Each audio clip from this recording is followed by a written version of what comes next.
And we are live. What is up, Gear Squad? Shane Gear here, bringing you another video. And today we are back with episode 20. This is a big day. Why? Because it hasn't been 20 weeks. We tried our best, but it's our 20th episode of GearCast. GearCast, obviously not hosted by myself, but also with loyal co-host Vampire Peaches. Say what's up, Vampire Peaches. I didn't realize that it was 20 episodes. Oh my god. I feel like I just remembered like my kid's birthday. Be like, oh, do we have a card? Is that what we're doing? A card? Because we were about to play Overwatch, and then Tinker was like, I forgot about GearCast. Quick, we need to record one. And I was like, ooh, that's a great idea. Yeah, so I'll try and remember I'll try and remind you guys and remind myself to have a good GearCast live time. I'd like to do it every Saturday at a specific time. It might get moved to every Sunday. We just got to figure it out. That way you guys can always know when we're online and what's going on. Because we're going to live stream this basically from now on. It's a lot easier for us. We don't have to edit nearly as much. We can kind of just get it right off our chest. And of course, you guys are in the comment section as well. So that makes things really nice as well. So, you know, that's always good. We love talking to you. We love it. Yeah, of course. So, you know, that's basically what that's GearCast, guys. GearCast episode 20. We're done. We'll see you guys tomorrow. No, I'm just kidding. Okay, we'll see you later. So, Overwatch, right? Oh, we gotta go.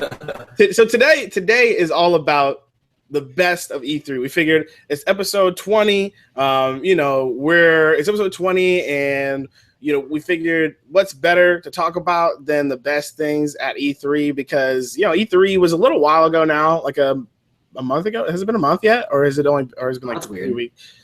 I feel like we've been waiting for like months upon months upon months, and now like to have that in the past, and I was like, oh wait, right, that happened. Big things were, I think it was a month, right? That sounds right. Yeah, probably. I don't know.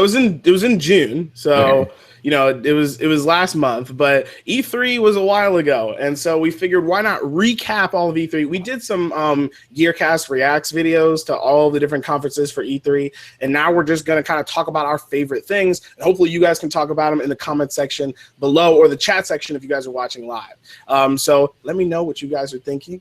We always want to have that kind of conversation. So you can also tweet at us, of course, as well, at Chain and at, please.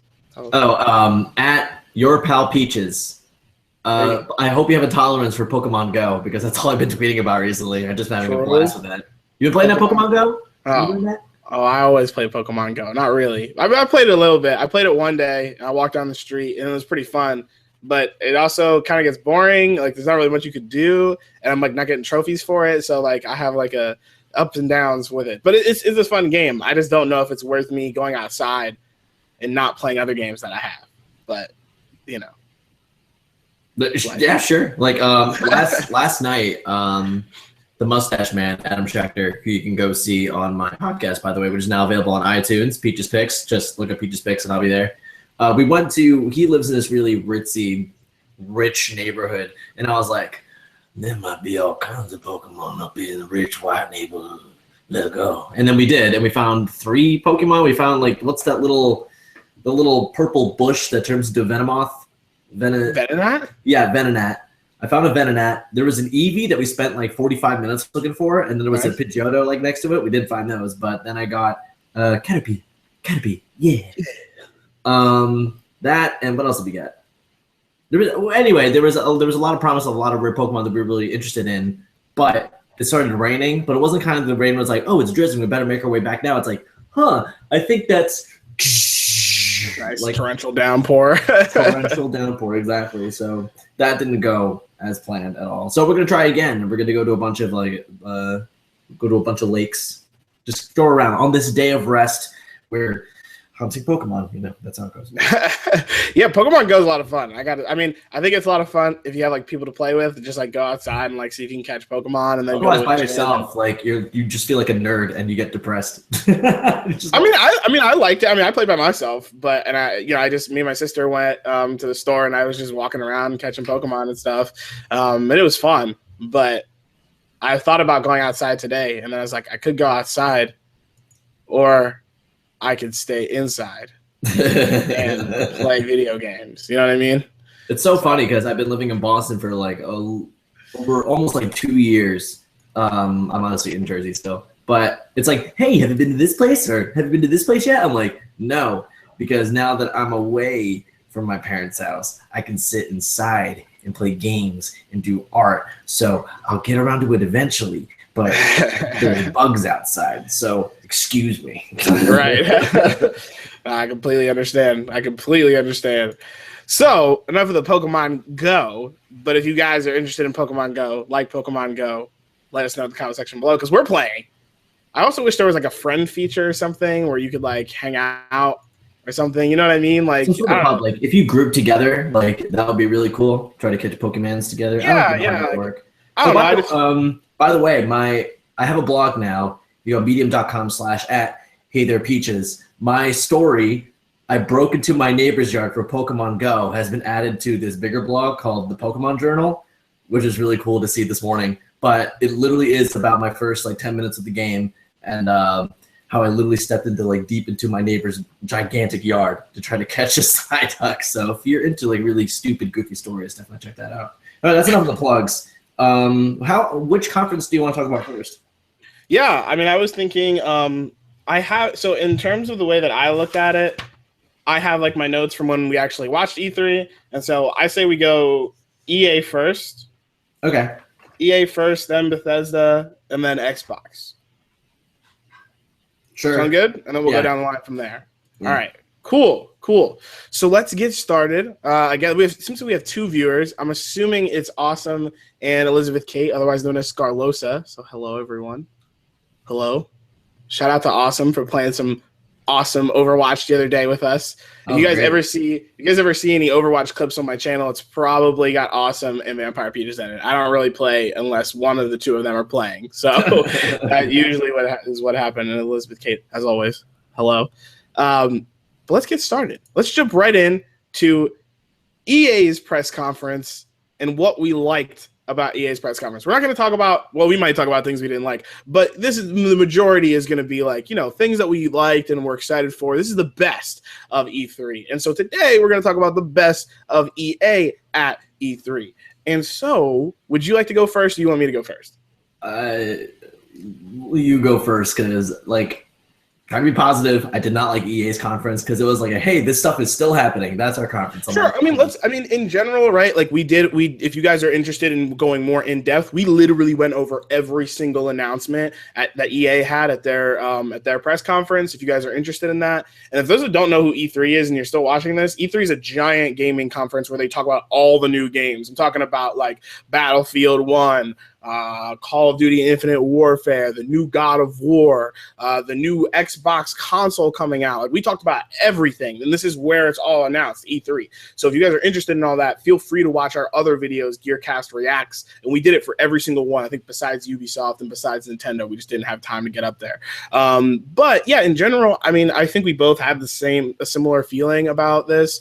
It was good, right? It was like, all right, you guys gave us some, in terms of like the grand scope of E3 and like how much hype there is. Like, it wasn't the best conference in the world, but I felt like, okay, like you showed us what we have, or you showed us what you guys have, and yeah, awesome. But yeah, I don't think it was the best conference, especially not out of all the conferences of E3. And let's be honest, E3 is a death match. That's what it is. It's not a TDM. It's not a capture the hill. It's not it's a DM. It's a death match. Like if you die first, like it's over. Like move on. So EA was the first to go. And I'll go first. And I'm actually really excited for Titanfall 2. For those that don't know, like I'm a big FPS guy now. I wasn't before, but Blacklight got me on board. Overwatch. I played a little bit of Call of Duty, Black Ops 3. Didn't really love it. It was fine. It was good shooter. It's just not a game that I love getting into. But Titanfall looked awesome. I'll definitely be jumping into it at some point. Whenever it comes out, I'm going to grab it. I actually think I might have the October 28th. This year, October 28th, and it's on PlayStation 4 and on Xbox One and on PC. This time you got grappling hooks and all this other stuff, and I don't know, it looked super good. And like the mech swords. Really about that. The giant mechs now have giant swords, and it looks like the mechs are a big part of it. One thing I miss about Blacklight is everyone kind of shuns the big, the the blacklight mech things. They're The hard heart suits. suit. Yeah, from hard suits from Hard Suit Labs. But yeah, like no one really likes playing with them. They're kind of shunned. And so it'll be nice to actually play a game that has mechs and everyone's excited for them. So yeah, Titanfall 2, that was exciting for me. Peaches, I know you didn't love EA's conference, but is there anything that you're excited about? If not, we'll save the big one for the end because I'm pretty sure we're both going to talk about that. But like just seeing that sliver of Amy Hennig Star Wars, that guy, like that literally 3-second clip of that guy stepping out of the like passing the drapery out of like this Tatooine house. I was just like, right, this thing is still happening. I want to see more of that. But just the fact they're like, hey, it's still happening. Look, we rendered this entire 3 seconds just for today. I'm like, yes, this probably doesn't exist, but it's still happening. And I love Star Wars, and I like can't wait for this oversaturation of Star Wars EA games and like third-person action games, which we love so much. And Amy Hennig is back and at the writing desk doing what she does best. And it was just like a nice reminder of like, don't worry, there's stuff for you, Peaches. There's stuff for the little recess of your nerdy mind that no one cares about. Yeah, so for those that may have gotten a little confused about what he just said, Amy Hennig, first of all, she's the creative director. She was the creative director for Uncharted 3, I believe. I know she wrote all of them, and she co-wrote 2 with Neil. Yeah, she's like, so Uncharted is like, that's her baby. That's like her. She's like an Uncharted person. People love her. She's fantastic. That's weird. She's fantastic. She does. They're not. She's like a 50. She's like a 50-year-old woman. But she's awesome, and she makes amazing content for games. And so she left Naughty Dog and went to I guess, not Lucasfilms, but EA to make a Star Wars game. And so basically EA did this huge part of the press conference all about Star Wars and all the new Star Wars games that are coming out and all the new Star Wars content. And like you said, for about 3 seconds, they showed Amy Hennig's game, and it was this third person, and it looked very different from other Star Wars games. And so we're both really excited for that. That was one of mine as well. So just to clarify, there's a lot of nerdism that you spewed out. I'm not sure everyone completely understood that, but all right. Also, shout out to Carlos. What is good, Carlos? Played with you yesterday. Carlos, part of the Cat Sash clan, represent. But yeah, so the only other game that I think is interesting enough to talk about, and it's probably the same game that you're interested in, and it's the same game that the people who are watching this probably are interested in, is Battlefield 1. Oh, I was going to say FIFA. Except for the new campaign.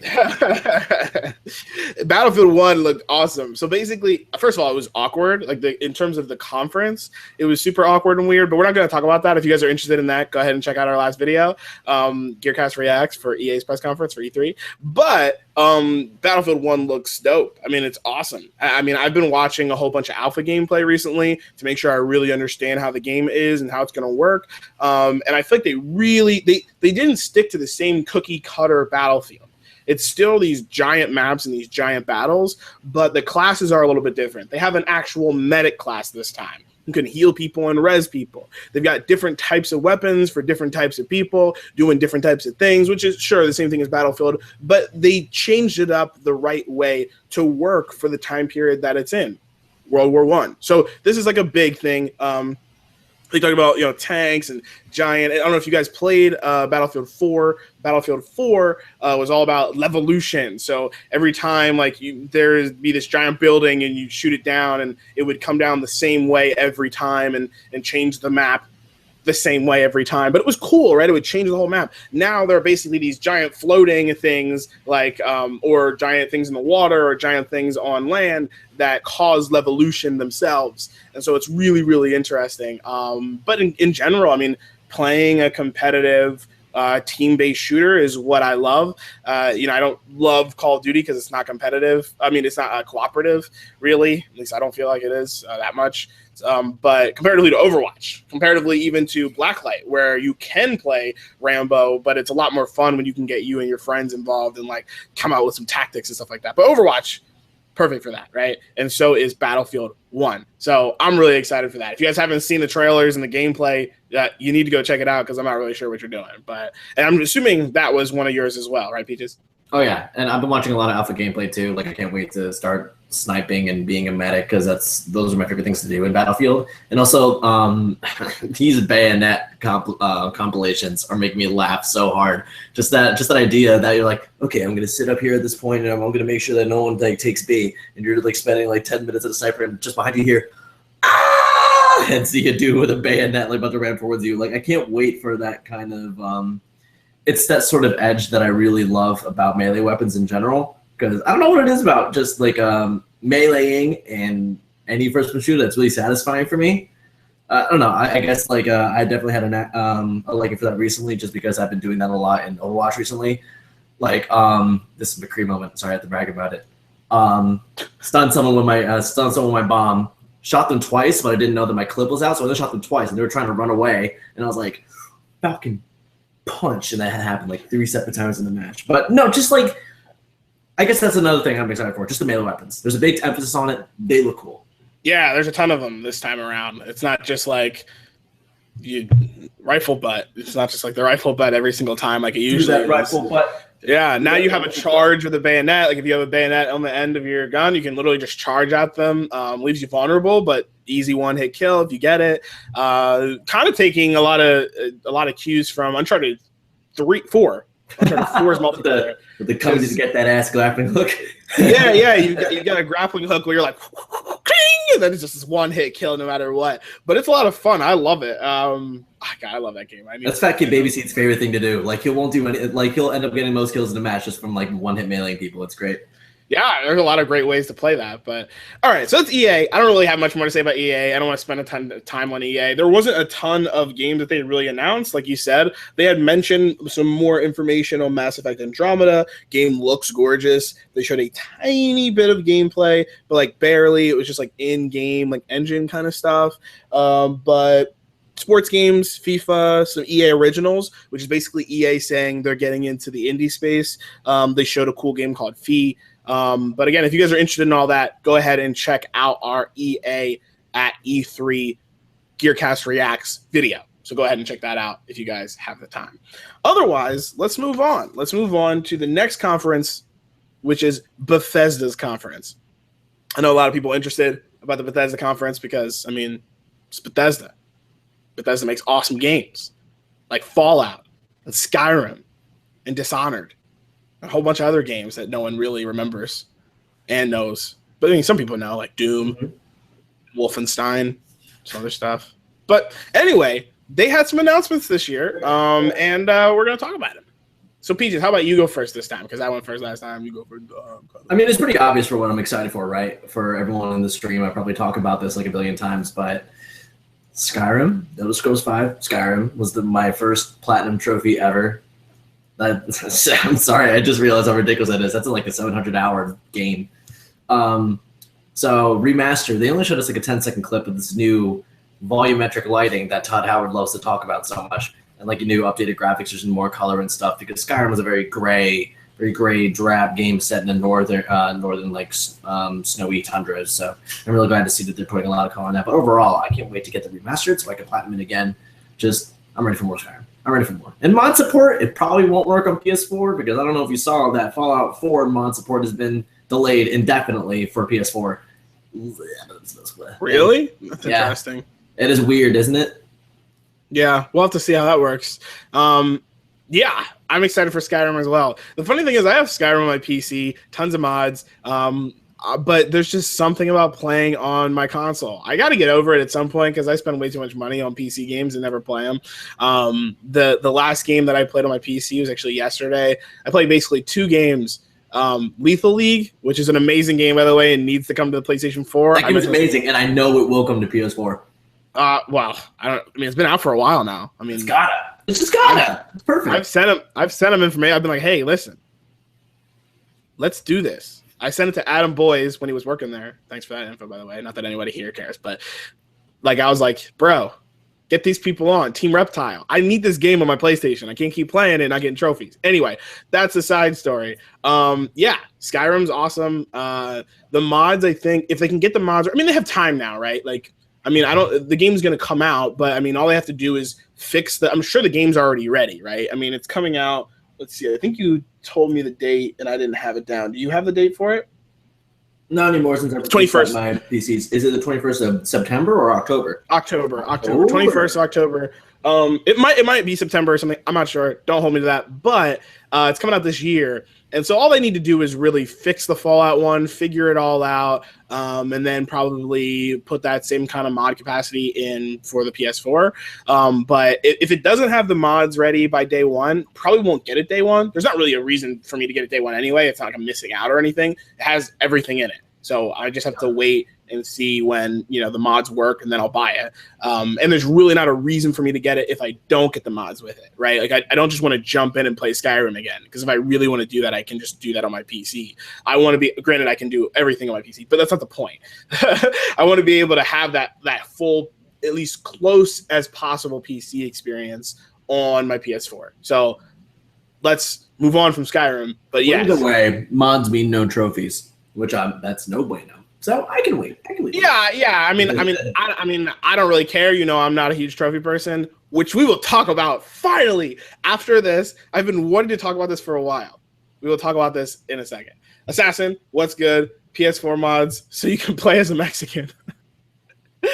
Yeah, I mean, if you can, I mean, maybe you can like shoot tacos out of a bow or something. I mean, I don't know. For those that don't know, Assassin, also known as Mexican, that's my dude right there, and he's always talking about tacos. So, but yeah, this is in the chat, by the way. I was about to say that got really weird, really fast. I was like, I'm constantly reading. I'm constantly reading the chat. So we got 3 viewers right now. Thank you, everyone. Jamal 42435. What's up, dude? All right. So other Bethesda games. Here's one that I think we both share. Dishonored 2. I was excited. I mean, Dishonored 1, a fun game, right? Love that game. There were definitely some big issues, and honestly, they haven't really talked about if they fix those issues. But I don't care. Like, the game looks great. Like, I'm gonna get it. Like, it looks awesome. The gameplay looks sick. You know, I don't know. Being able to play, there's gonna be a lot of content there. I think a lot of meat there. The game looked really gorgeous. And I love Dishonored 1.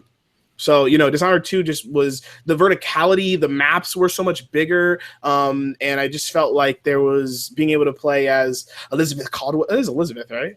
Yeah. Emily. You're thinking Emily. of Bioshock. Ugh. Yeah. Eve's, you know, whatever. So, Emily Caldwell, or playing as Corvo, and now Corvo's voiced. Everybody's voiced, so that'll be a lot of fun. But being able to like make those decisions have been really fun for me recently. Fun fact, I've been playing a game called Stories, and if you guys are interested, it's called Stories, the Path of Destinies or something. That's dope as hell. It is so good. It's like one of those games that's just fun, but like has these really random, dark and deep moments, and like it's so good, and the combat is good. Like, it's a solid combat system that gets really tactical by the end. And if you guys are interested, I do plan on doing a review on it here on the channel. So that's going to come out probably next week. Anyway, the reason that I had mentioned that is just choices. I love making choices in games, and Dishonored is all about making choices as well. So I'm really excited for Dishonored, and I'm sure you are as well, Peaches. I don't know if you have anything else to say about Dishonored. We talked about Dishonored a lot. I mean, I love stealth games, and I love badass females in my games. Best of both worlds. Give me some non-lethal options, and we'll be hunky-dory. I'm excited. Yeah, and for those that haven't played Dishonored 1, I'd never tell people to pre-order games, but if you're interested in Dishonored 1 and you have a PS4, you can pre-order Dishonored 2, and you'll get Dishonored 1 for free, the definitive edition. So it's totally worth. Personally, I would 100% do this if you've never played Dishonored 1, because it's good. Like, the game is good, and it'll take you some time. Like, you'll enjoy it. It's not like a crazy long game or anything like that. You could beat it in like a day or two, but you could play it over again, a lot of replayability. But yeah, I liked it a lot, and I think that the game is going to be awesome. Looking at the chat again real quick, Assassin says, is it located in Spain, Dishonored 2? Where is it? It's Karnaca, which is like a place in, I can't remember. It's like this bigger, like inner city kind of. And all I know is that it's like in a real meaty kind of civilization. No idea what that means, but Karnaka is supposed to be like I don't remember more dense. what it's. That's the better way to say it. More what? More dense areas to traverse around and stuff. Yeah. I mean, I know it's supposed to be like a really beautiful, like kind of like island setting, like where there's like a lot of water, and so like there's like fishing, a lot of fishing. I don't know, like a lot of like fishing stuff going on, and at least on the outskirts when you first get in. And the majority of the game happens in Karnaka, and then you actually get back to Dunwall, which is where you start in the first one. But I don't want to spoil anything for people who haven't played the first one because it's worth playing. It really is. Also, Beast Mode Boss was good. And yes, Assassin. That's what we're trying to play. Assassin says non-lethal, the MGS way. And yeah, that's our problem with the first game is that it was so difficult. Not difficult to play non-lethal, but it wasn't fun to play non-lethal. Playing MGS 5, MGS 4, non-lethal, that's fun. It's a challenge. It's tough. How else are you going to get your tuxedo? Well, in 5, you have to pay for it. But how else are you going to get your tuxedo? Yeah, so it's nice that you have, that hopefully they'll have that in Dishonored 2 better than it was in Dishonored 1. But let me know what you guys are thinking. Gentlemen play non-lethally. Yeah. So, all right. So, Dishonored. Is there anything else that you are excited for from Bethesda? No. All right. Then I'll go for my last one. And this is really exciting for me. Like, this is a big deal for me. The Prey game. Guys, I don't know if you've seen the Prey 2 trailer, but it's very different from the new Prey trailer. So Prey was a game that was on Xbox, I believe 360. And I actually never played it, but my friend had always played it and had talked it up a ton. And Prey 2 was announced, and there was a trailer where you're this bounty hunter going all over this map and like trying to chase this guy down with awesome weapons, and it would show it in first person every once in a while. So we kind of got a sense of like this kind of like a Mass Effect kind of universe where you're just flying around as this guy, as this basically this bounty hunter like Star Wars or something, just moving around and just like, I don't know, it was awesome. The game kind of faded into obscurity. No one ever heard of it again. And then, bam, came back as Prey, and it's just totally different. Like, no one has any idea what it's about. It kind of has this, like, PT, like, not horror, but, like, mysterious vibe. Like, what's going on here? And it just looks so good to me. I was really, really excited. Prey has always been an interesting IP in general, and everyone's been wondering where it was at and what they were going to do with it. Still seems like it's kind of a spacey atmosphere, but we'll see what happens. I mean, I'm definitely interested. Also, Elizabeth Kate mentioned, what about the ESO or the or the Elder Scrolls Legends card game? But yeah, I mean, I'm more interested in Gwent, which we'll get to in a little bit. But yeah, I mean, I do think Legends is pretty cool. I'm not a huge, I am a huge lore fan for the Elder Scrolls, but you have to be like really in depth for Elder Scrolls Legends, because they talk about like very specific people in the game, like people that you've met. And honestly, I don't remember half the people I've met in Elder Scrolls, especially like in Oblivion. No idea. I remember Uriel Septim. That's about it. I've seen you in my dreams. So that's about it. But and also Assassin, Prey is not about dinosaurs. I mean, maybe the first one had like dinosaurs in it, or like space dinosaurs or something. I don't really know, to be honest with you. But yeah, Turok is a game that's about dinosaurs. Maybe you're thinking about that. Or Ark. There's a lot of dinosaur games out there now. But all right, so those are the Bethesda games that we thought were pretty interesting. Let us move on. To a different conference.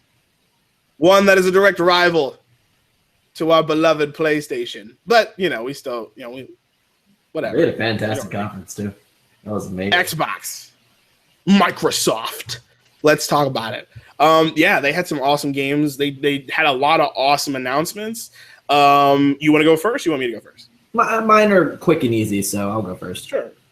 Because what they're doing with exclusives is very interesting. So really don't really have any console exclusives, but it's awesome for PC players because great for people like Chain Gear that have a great rig and be like, hey, now with this new thing that they're calling Xbox Play Anywhere, is that correct? Am I completely Xbox Anywhere? Xbox Anywhere. These exclusives, what come to Xbox One now, also come to Windows 10 on PC. not Steam, I'm assuming, just Windows 10.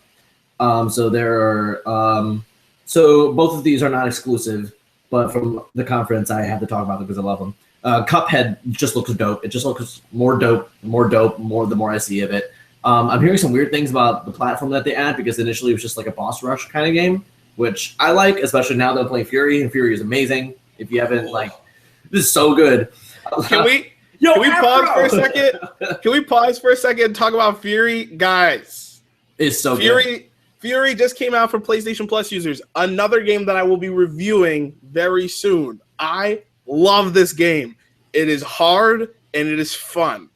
Like, it's not super hard. It's not like you can't beat it. Definitely but challenging. Like, yeah, but it is right. It's challenging. Like, oh man. Can I ask how far you've gotten? No spoilers. I beat the second boss and I had a hell of a time doing that. She was awesome to fight.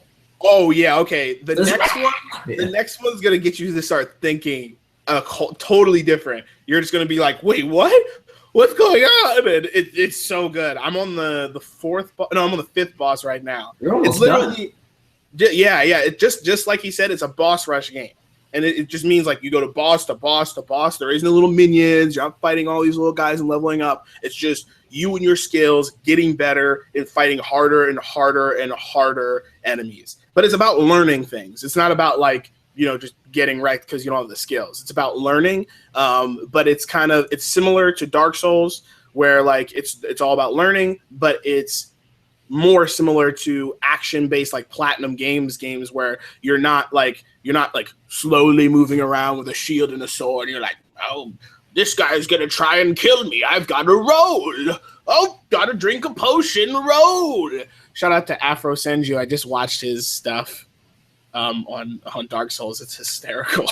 So, by the way, when we were kids, Jinger and I were writing this silly little thing, like kind of like Afro Samurai. Well, it was like Dreadlock Samurai or whatever. And so when I first saw the design of the main guy in Fury, I was like, yo, that's him. That's Dread. Yeah, that's my man. So it's canonical now.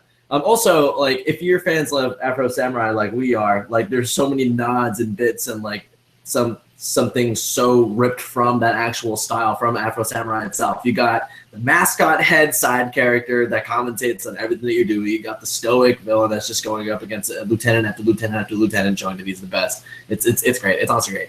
It's beautiful too. Very. I didn't expect it to be so like atmospherically poignant. Because after you beat a boss, like there are these really nice segments where you can just take in the atmosphere and like the world and stuff, and like it's great. Anyway, Cuphead, it looks great. I can't wait to not try it, but watch it because I don't have really anything to really play it on. But the second is only a year exclusive for Xbox, which is Dead Rising 4. I love Dead Rising. I was really upset, but understanding when I heard that Dead Rising 3 was going to be a console exclusive for Xbox One, didn't work out for them. So now they're just doing this year exclusive deal, and now my man Frank West is finally back, and I can't wait to play as him again. It was one of those things. It was like a taboo going over to my friend's house, playing on his Xbox 360 and playing the first Dead Rising. Like, this is amazing, and like this is so much fun. And then I got to play the second one by myself with Chuck on the Wii. It wasn't on the Wii. I played it on PS3. Really? Yeah. I thought you had one on the Wii. No. All right. I don't know what random like zombie game. I might have had a zombie game on the Wii. You might be right, but Dead Rising 2 was definitely, I played it on PS3. Gotcha. So love the crap out of it. Chuck was boring, but okay, it was a great game to play. But now we have our beloved Frank West, and like I can't wait to play that on PS4. I just need like a nice little detox zombie game with just going through like hordes of zombies, experiment and stuff. Like I don't really. It's gonna be a nice water cooler game, but probably not something I'm gonna get at launch. You know what I mean? Like sometimes I'm like, I can wait for this to be like $40-$30 and then grab it. Yeah. It's just something to be excited for. Yeah, I'm not a huge Dead Rising fan. The only time I ever played it was when I saw you play it, and I played it at mutual friend of ours. But yeah, I mean, definitely, I'm interested to see what it's like now, and see what's happening with it. And of course, like you had mentioned, I can play it. Well, it's on everything now, right? It's going to be on everything. Oh, yeah. And in the very beginning, it'll be on Xbox and on PC, and then it'll come to PS4 later. So that's exciting. That's exciting. Did you want me to jump into mine, or do you have any more? No, hop in. Cool. All right. So the one I have a couple. I'm not gonna lie to you. All right. But the number one thing is that Xbox Everywhere thing is awesome. So the number one thing I took away from the Xbox convention conference thing is the fact that if you guys have a PC but don't have an Xbox, doesn't matter. You can now play all Xbox games on your PC, not your Mac. It's got to be Windows 10. It's got to be Windows 10, like the newest version, you know, like the anniversary edition when it comes out, which just means it's an update. You don't have to pay for it. And you can play any Xbox game on Windows 10. Even better, if you do have an Xbox, you can buy it on Xbox or Windows 10, and you'll get it for free on the other one, right? So it's just cross-save, cross-play. Exciting. With that, they also mentioned hardware, the new Xbox One S and the Xbox Scorpio. And Scorpio is a code name. So we'll talk about we talked about them already in the other video, so definitely go ahead and check out our Xbox reaction video, GearCast Reacts. That was awesome, but really all I want to say is the console cycles are changing. Mm. And you know what? That might be a better the conversation for just a whole another video for you guys, because there's a lot of information we could talk about there. But that was really big, the Xbox Everywhere thing. In terms of games, Gwent. They announced Gwent. Yeah. That Gwent. Yeah, I was surprised if you skipped that one. If you guys don't know, Gwent is the in-game card game for Witcher 3. And I still haven't beaten The Witcher 3. And my problem is that I keep jumping in and doing side missions. But my favorite side missions are the Gwent ones. And Gwent is a card game that you could just keep playing forever. And now they've just got a whole standalone game for it with tons of different, like, they redrew the cards, and it still plays the same way, more or less. And so I'm really excited for it. Good news is I can stop playing Gwent in game because I can just beat the game, and I can play Gwent when it comes out in its own way. So I'm really excited for that. They also mentioned We Happy Few coming out for early access for Xbox. So dope, but I can't for that to be on PS4. We Happy Few was already announced, and it's already been around for a while. It's in alpha. It's been in alpha for a while. Early access, I should say, on Steam, I believe. But now it's early access on Xbox and possibly Windows 10. I'm not sure how that works for early access games, but they showed a nice meaty chunk of that game, and it looks great. Like, it looks phenomenal. It looks crazy. It looks insane. And that's exactly what I wanted from We Happy Few. If you guys don't know what it is, first person. And basically it's like about society. It's kind of this like narrative about society and how we're basically a medicated society and all crazy. So check it out. We Happy Few. Go look at the trailer. It looks awesome. And the last thing is with Xbox Everywhere, I can finally play Forza Horizon. Forza Horizon 3 is the newest one, and it's basically the closest thing to a what's the game I'm thinking of? Burnout Paradise. Yeah, I actually just bought Burnout Paradise. It was on sale. Now I can get Forza Horizon, and play with people on Xbox, which is awesome because I do have a lot of Xbox friends. So I can now play with them on Xbox and play on my PC. So that was really exciting for me as well. But otherwise, that's basically it. They mentioned things like Gears 4, new controllers, a lot of Minecraft stuff. They showed a really terrible demo of Final Fantasy 15. That's terrible. Sea of Thieves, Halo Wars 2, which looked really awesome. So if you guys are interested in all that, definitely check out our videos. We have some awesome GearCast Reacts videos, so check those out. All right, so after Xbox, I have PlayStation, but I think Ubisoft. Did Ubisoft come at the end? Ubisoft, then PlayStation. Okay, so let's hit Ubisoft first then. So Ubisoft, we actually don't have a reaction video for, and that's fine. We can, trust me, we can give you our reactions right now. I think we both feel the same way. I feel the exact same way as I do as Michael Pachter. For those that know who he is, he's a consultant in the industry, or not consultant. He's a I don't remember, but yeah, Michael Pachter is basically a big industry guy. He knows a lot about the industry, always looking into it. But Ubisoft, I thought, was the worst conference by far. Granted, he actually thought it was the worst and the best, but that's a different conversation. But I thought it was the worst by far. It was annoying. I love Aisha Tyler, but she's starting to bother me a little bit. She's loud, like too loud. Outfit and hair on fleek as always. Yes, you are the most beautiful woman at E3 as always. Right, but oh my God, we don't have to spend 15 minutes talking about the Assassin's Creed movie. This isn't the place for it. Like, are you kidding me? Stop. Leave that for your YouTube channels. Like, stop with another opening dance number that's like, let's talk about the tragedy in Orlando, and the guy in the giraffe suit's like, yep. This is serious. This is serious talk. We're talking at the end of our dance number. I'm like, are you kidding? Oh my God. Yeah, it was bad. Thank God I didn't watch it live. I watched it recorded, and I just skipped right over the dance number. My head hurt from my eyes rolling back into my brain for so long. It was so terrible. Ubisoft are the guys that have Just Dance, and Just Dance, they have this big dance number for Just Dance, and I was like, wow, this is terrible. Like, why are they showing this? Is worse than I think 3 or 4 years ago when they brought Drake and Usher out and all this stuff, and it was like, why are you guys bringing celebrities out? We don't care. Nope. We just want to see games. You don't have if they did a live thing of one dance. Can I get a one dance on the Ubisoft stage? I'll be like, okay, fine, whatever. Yeah, fine. Let's get moving. If Drake came out and actually danced and did it then fine, all right. If he did some Hotline Bling dancing, then I would accept it. But that's not what happened. So anyway, otherwise there were some interesting things that happened. Just a quick run through. They mentioned free games on the PC for Ubisoft, for those that are interested in Ubisoft's games for free. They mentioned every month for 7 months, they'll give a free game. So that's cool. But they started with Ghost Recon Wildlands, and this is actually one of the 3 that I'm excited for. I love third-person action games, and this time they showed the game way earlier than Watch Dogs, which was the biggest mess up of their lives, and then Division, which wasn't a mess up. I mean, personally, I don't think it was a mess up. I think they messed up for themselves.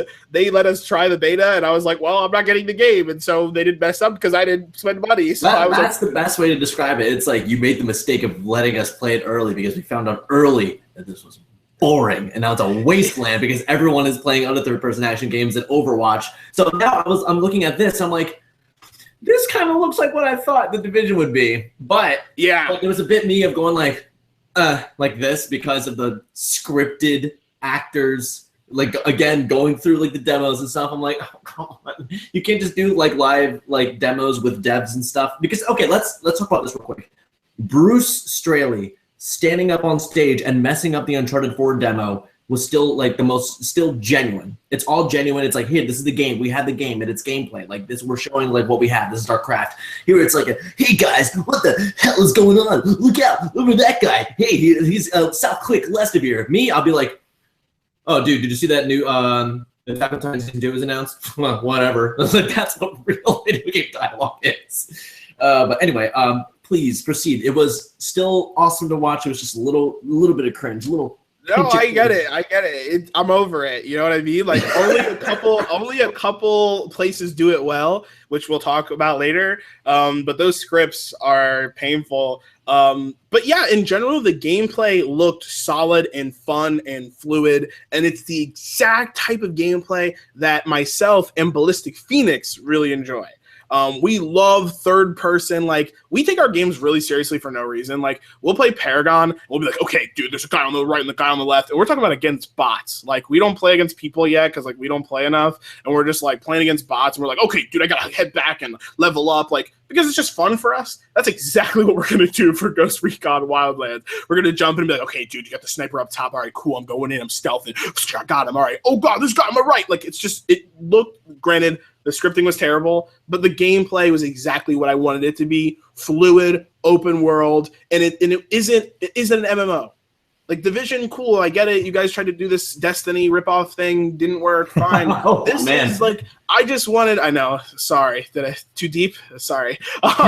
Pinch of salt. But they even use the same scripts as the Destiny guys. Anyway, so two games is that people are still playing Destiny. Oh, yeah, and they keep getting really good content. Oh, sorry. Anyway, so sorry, Division. I'm sorry, guys. But yeah, Ghost Recon Wildlands isn't about this. It's just an open world RPG, with guns. Like like I'm just excited to just jump in and do the things that I want to do and not have to play with other people and have the game feel like this weird MMO bullet sponges. So I'm excited for Ghost Recon Wildlands. Probably enough about that. They showed a whole bunch of stuff. The maps, the music sounded really cool. The vehicles comes out March 7th, I believe. So that's really exciting. But yeah, real quick, just looking at the awesome comment section / chat. So look, Assassin, we will play PvP at some point. And I do appreciate you always asking me to join your Paragon matches, and I will. So no, but seriously though, like the first people we played Paragon with was me, Phoenix, Assassin, and Heaven Clone. So trust me, we will jump back in. We just haven't really played it at all, so we just wanted to try the new characters, and we'll probably play a couple more bot matches. Hopefully, maybe today. Well, plus I'm clingy because whenever whenever Janger gets home, we text each other and we're like, Overwatch. So yeah, Overwatch. It's my fault. I'll take full responsibility for that. Overwatch is life, guys. Overwatch is good. But anyway, so let's move on to the rest of the conference. Again, I don't want to go through like all of it like crazy, but what is this? Free base something? I have no idea what this is. Oh. No. I have no idea. I'll have to look at Oh, that's so funny. It's South Park Fractured But Whole. That's mine. That's what I'm excited for. That's like the only thing I'm excited for from this conference. Yeah, talk about it. I completely forgot about it. I freaking love the South Park game, dude. The only reason I didn't platinum is because I didn't find all like the chim Pokemon or some like annoying like side quest garbage that I just couldn't bring myself to do. But like that was a genuinely great RPG. It was genuinely funny, genuinely good, genuinely engaging. It was small, but it was just so good. And I love. My favorite part is at the end of that, they're like, we're not making another game. This is a nightmare. Okay, fine. And then they made this. First of all, the title is my favorite thing because I don't work at GameStop anymore, but I'm picking all those moms like getting those games for their kids, underage kids to get out of the game. Yeah, I'm looking for the South Park Fractured Butthole game. So I can't wait for that. But again, they just showed a lot of gameplay. They just showed like, hey, this game is still freaking funny, and we're taking Marvel and DC and what they're doing with their movies, and we're just taking the piss out of all of it.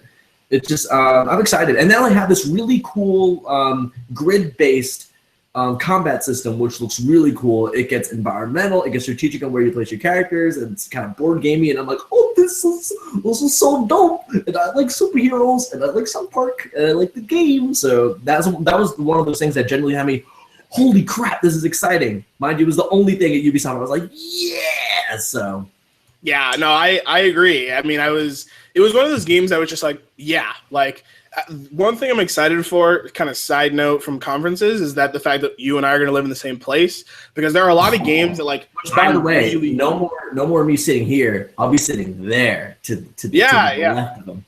Fun fact, we live in the same area, Massachusetts, and so we'll be able to kind of like close to each other, very close to Boston. So we'll both be able to kind of like actually do GearCast in the same area, and not have to do it through this. So way better quality and all that good stuff. But anyway, I'm excited because there are a lot of games that I'm really interested in, and you're probably like kind of interested in. For example, Final Fantasy 15. Like, I'm really excited about it. I'm going to buy it, and then you can always just watch it. Same thing for South Park. Like, honestly, I don't care. Like South Park's funny. Like, South Park's got some really great episodes and stuff like that. And the last game was really fun, but I didn't like playing it. I just liked watching my roommate Evan play it. So he played it, beat it. I don't think he platinumed it, but I think for the same exact reason. He's like, I have to play this like 3 times to get all the cards or something. I'm not doing this.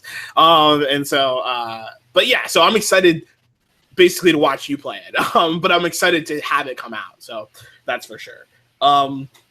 They mentioned, so moving on for the rest of the conference. They mentioned like the Trials of the Blood Dragon or some weird garbage.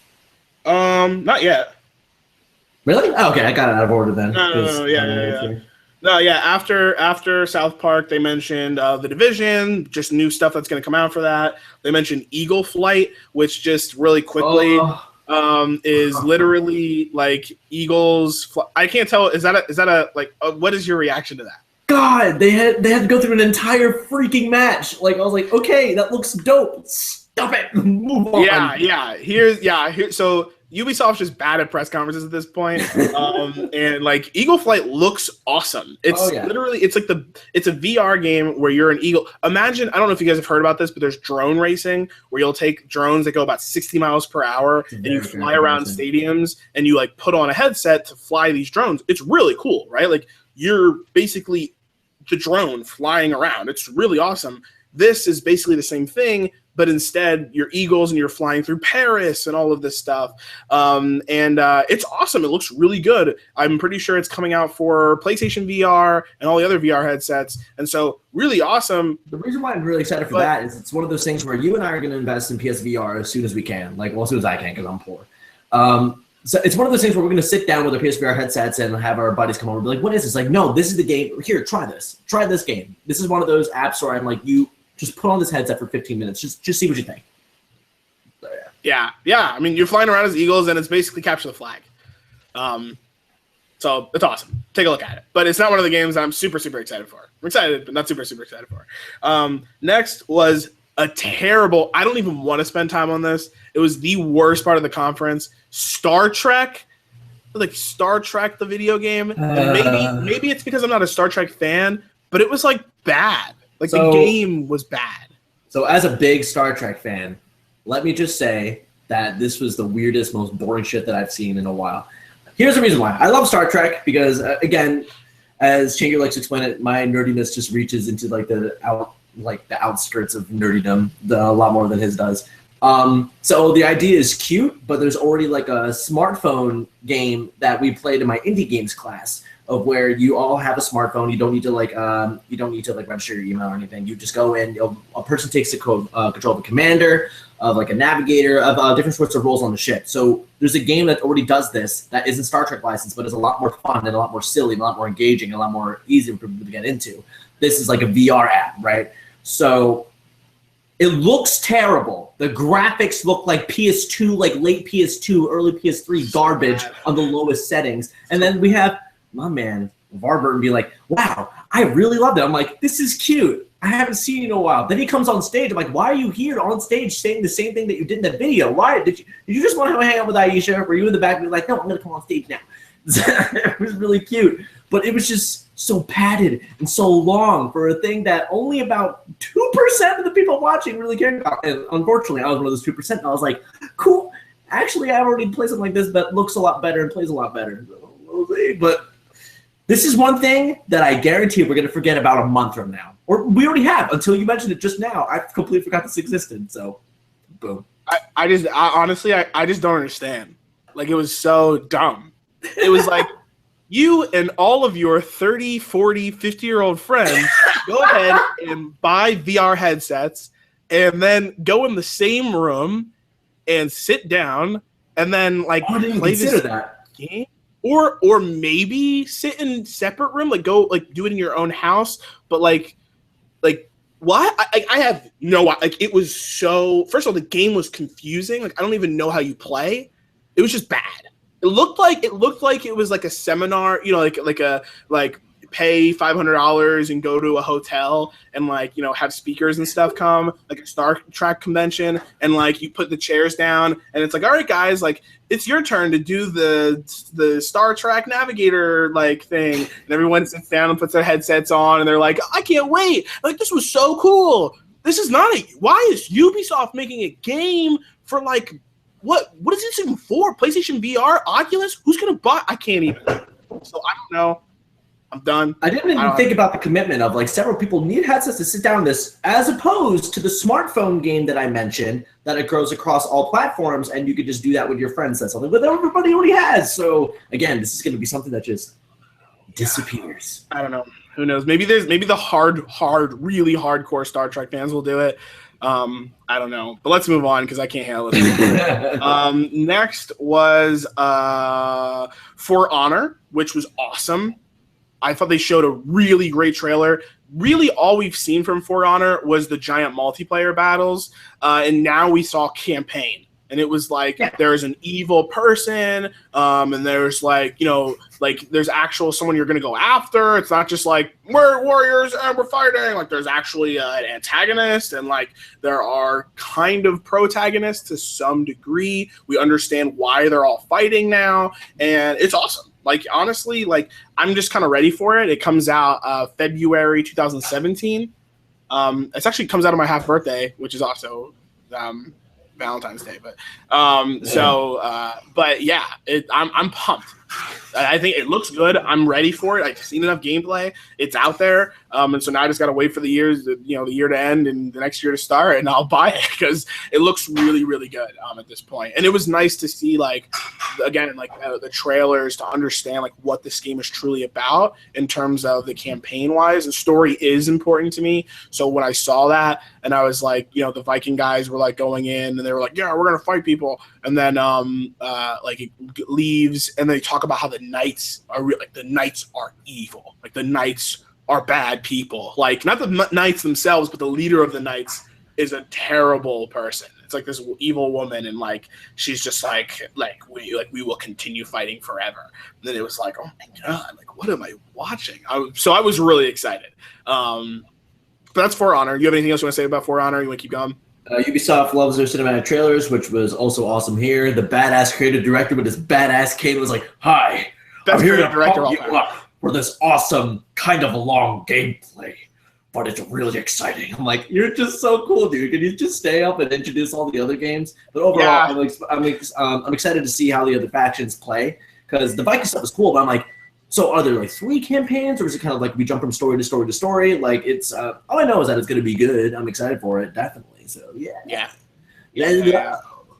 So they also mentioned some other stuff, like Grow Up, which is Grow Home, but now it's Grow Up. It's the sequel to the indie title that they published that we all got free for PlayStation Plus. If you haven't played it, I haven't either.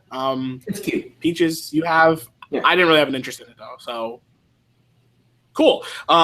Then they mentioned Trials of the Blood Dragon, which is literally that was so painful. Did you watch the whole thing before they introduced it, or just the trailer? No, I don't even. I just skipped through it. I didn't care. So I was like, these 2 dudes in lead cards go on like the stage. They're like, "Hey, I'm blah blah blah. This is blah blah blah." And they're talking back and forth to each other like it was like wrestlers and stuff. Painful. And I'm like, what is going? Trials of the Blood Dragon. This is 50 Shades of who cares? Like literally, who cares about this? Like that was so padded and so painful. There were people in the audience being like, okay, really annoying Ubisoft thing again. Tweet, bum, done. Like everyone was on their phone. That was hilarious. Like I'm pretty sure that clip is on YouTube. That was bad. It was bad. So Trials of the Blood Dragon is basically Trials Fusion, which is the bike racing game, you know, the BMX, or not BMX, but like the, I don't know, that game where like you're on a bike and like it's like Happy Wheels or whatever, and you're like trying to go party platformer. Yeah. Sure. Yeah, and it's basically they took Blood Dragon from Far Cry 4 and like or Far Cry 3 and infused it with the game. I don't know. I was like, okay, cool. Maybe people are interested. I'm not gonna lie, it's highly possible. I'm just surprised. I thought it was gonna be like a Blood Dragon game, or like it was gonna be like. Can you imagine a full big like standalone like Blood Dragon game? That'll be dope. That'll be amazing. That's actually exactly what Assassin just said. Assassin was just here in the chat. Assassin was like, people want a Blood Dragon a sequel, but instead got a Trials Fusion. But yeah, I have no idea. But let's move on. Let's move on from that as well. I don't want to sit here and talk about Ubisoft all day for sure. They also talked about the Assassin's Creed movie, which looks good. We'll see what happens. And then they talked about the last 2 things, which is Watch Dogs and the last game. So I needed this. This is the one thing out of the entire conference. Ghost Recon, Wildlands, awesome. I'm excited for it. I can't wait for real gameplay, not scripted gameplay. In people's reviews, that's all I need. But Watch Dogs 2, I needed this. Like I needed to see a large chunk of gameplay. It's the only game I needed to see a large chunk of gameplay for. None of the other games. But it looks good. Like first of all, like being able to see the main protagonist and see him like actually in action and the rest of the guys in action and how they're all interacting with each other and how much freer it is. The dude was on like a crane how did you even get there? Like, and then like he like does all this crazy stuff with all of his like remote controlled stuff and all of his knickknacks and gadgets and like, you know, then broke out the guns and like he actually, I don't even think he killed anyone. I don't remember, but it was like really passive but it was good. Like it's exactly what I wanted from a Watch Dogs 2. Completely get rid of everything that was in the last one in terms of what the story was about. And I told you that they were totally going to do I was like, please do a Saints Row 2. Like, scrap the character and just put us in the shoes of someone who's part of DedSec. DedSec was interesting. Like, the rest of the game wasn't. So put us in the shoes of someone in DedSec, have him be like an initiate and go through it. That's exactly what happens. But then they gave him tons of character. So I'm really excited for Watch Dogs 2 now. I'm still gonna wait for reviews and stuff like that. But I was way more excited now. You know, sure, they showed us some awesome trailers, but you still don't know, especially with Ubisoft. But this was real gameplay that I really needed to see. And the best thing, there was no script. It was in-game talking. Like, it was the actual voice actors talking. It was the game. Like, the game narrated itself, which was perfect. Like, the storytelling was on point. The game playing was on point. It was all really good comparatively to Ghost Recon Wildlands, where the storytelling wasn't there, so they had to go ahead and script it themselves. But in Watch Dogs, it just looked really good. So, and you guys know I hated Watch Dogs 1 because of what it was, because of what they said it would be, not because it was a terrible game. It honestly wasn't a terrible game. It was like a $20, GTA ripoff. Now I think it's got a ton more. Sorry, am I still stabbing too deep? Man. Ooh, man. But now this game has its own character. You know what I mean? Like, this game has its own character and really is becoming something of its own. And that's what a sequel should do. So I can't wait till the game drops. There's not enough for me to want to pre-order anyway this time, so I'm glad about that. Don't pre-order this game, please, and just let the reviewers do what they do and see what they say. Usually I try and get my hands on games first so I can try them and I can talk to people about them. This is one of those games I'm going to wait at least the day after and see what they say, because I'm not about that life, but I think this game has a lot of potential. The co-op looks awesome. It's seamless. And you can actually just jump in and do missions together. So there's co-op, like, not just like random weird, like, let's jump into people's games. That was kind of fun sometimes. But it'll be cool, like, if I can play this game and then like you or Phoenix or anyone else, you guys in the community want to jump into my game because you're just sitting there and I just walk up and I'm like, yo, let's do this thing. Let's break it down. I knew it. I was like, I'm gonna give him like a full minute before he's just like, Lucio has his own game. But yeah, I'm really pumped. So I don't know. Do you want to say anything about Watch Dogs? Or you want to move on to the next one? Can we keep up this trend of like doing sequels of games and just putting a cooler black protagonist in these games? Like, be like, hey, what is this, the Marvel? Is this the Marvel universe or something? Yeah. Hey, topical. She looks dope. Anyway, I love this tradition where it's like, you know what you need? You're really boring ass white protagonist like game that wasn't okay last year. Put a cool black kid in there. Game's better. I'm like, yeah, let's keep doing that, and maybe you'll put more minorities in games. Yeah, I mean, this is a good year. This is a good year, and I think, and next year as well. But I mean, it just looks really good. And the supporting cast, I don't know. I'm pumped. I can't wait to see what color outfits they get on. Yeah, definitely. I mean, you saw this time. There's like you can actually customize the way he looks, not just the same jacket and hat over and over again. So, all right. So let's move on from there to the last game that Ubisoft had mentioned, and it was a game called Steep. And this may not interest any of you guys who have never played a like snow sports game or winter sports game before, but it is really exciting for those people who have played games like SSX Tricky or SSX, any of the SSX games. This game is basically SSX, like with extreme, but worldwide thing. Like, it's huge, right? Like, it's open world. It's your classic Ubisoft, like, big giant game, and you and your friends can go ahead and just take part in these winter sports. And I haven't played an SSX game in a long time. The last one was the refresh on PlayStation 3, and that was pretty good. I enjoyed it, but I think we got it for free for PlayStation Plus at one point, but it was kind of the same thing, and I was just ready for something new. And I think that Steep could be that. It's all sorts of winter sports, and so I think a lot of people maybe are a little confused about it and what it could be and what it is. But honestly, it's just imagine winter sports, video games put into a giant open world for you and your friends to go ahead and so it's like a racing game an open world racing game where you and your friends can start driving together. Well, this time it's one where you and your friends are doing winter sports together. So I'm personally really excited about that. Also, real quick from the chat, Assassin, you actually mentioned that you liked Aiden Pierce and that he got revenged and killed. Lol. But yeah, no, I think just as a side note real quick, because we've talked a ton about Watch Dogs on our channel, but I think in general, like the narrative, I can understand why you can like Aiden Pierce, why someone can, but the reason, and I'm not trying to I'm not trying to diss you or anything like that, but I think the reason you're able to like Aiden Pierce is because he's so boring. Because he's so boring, you can personify him however you want. I did the same thing because I do the same thing all the time in games, like where if you have a silent protagonist, you can give that person however you can go ahead and don that character with as much attitude as you want. So if you're playing Aiden a specific way and you're thinking about how Aiden might be feeling, you actually might be able to enjoy Watch Dogs better than someone else.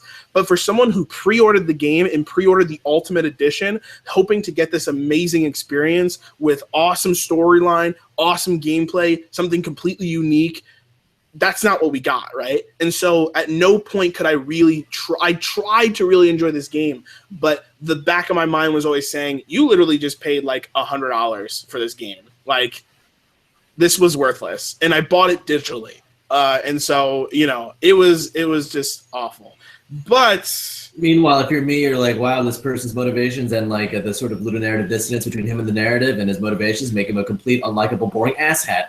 What? But anyway, Steep, that was a really interesting way for them to close it. I'm sorry, Assassin. If you genuinely enjoy Aiden Pierce, I would love to direct you to like 1,000 other games with really great protagonists that are somewhat gritty and boring. Yeah, actually, I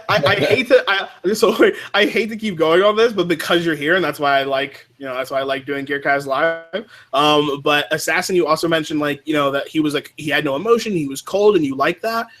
You should play Infamous 1.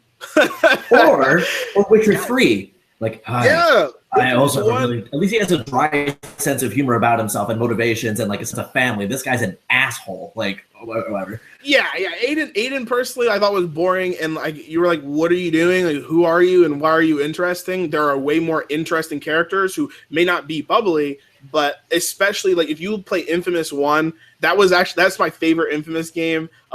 Just because it started the whole thing, and Cole McGrath, Infamous 1 is just like.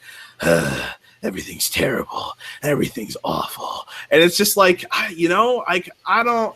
No, I think what made that work is that he had Zeke, like, hey man, remember that time when you sat in my car or held that gun? It's like, yeah, damn near blew my hand off. Yeah, blew my hand off. That's so great.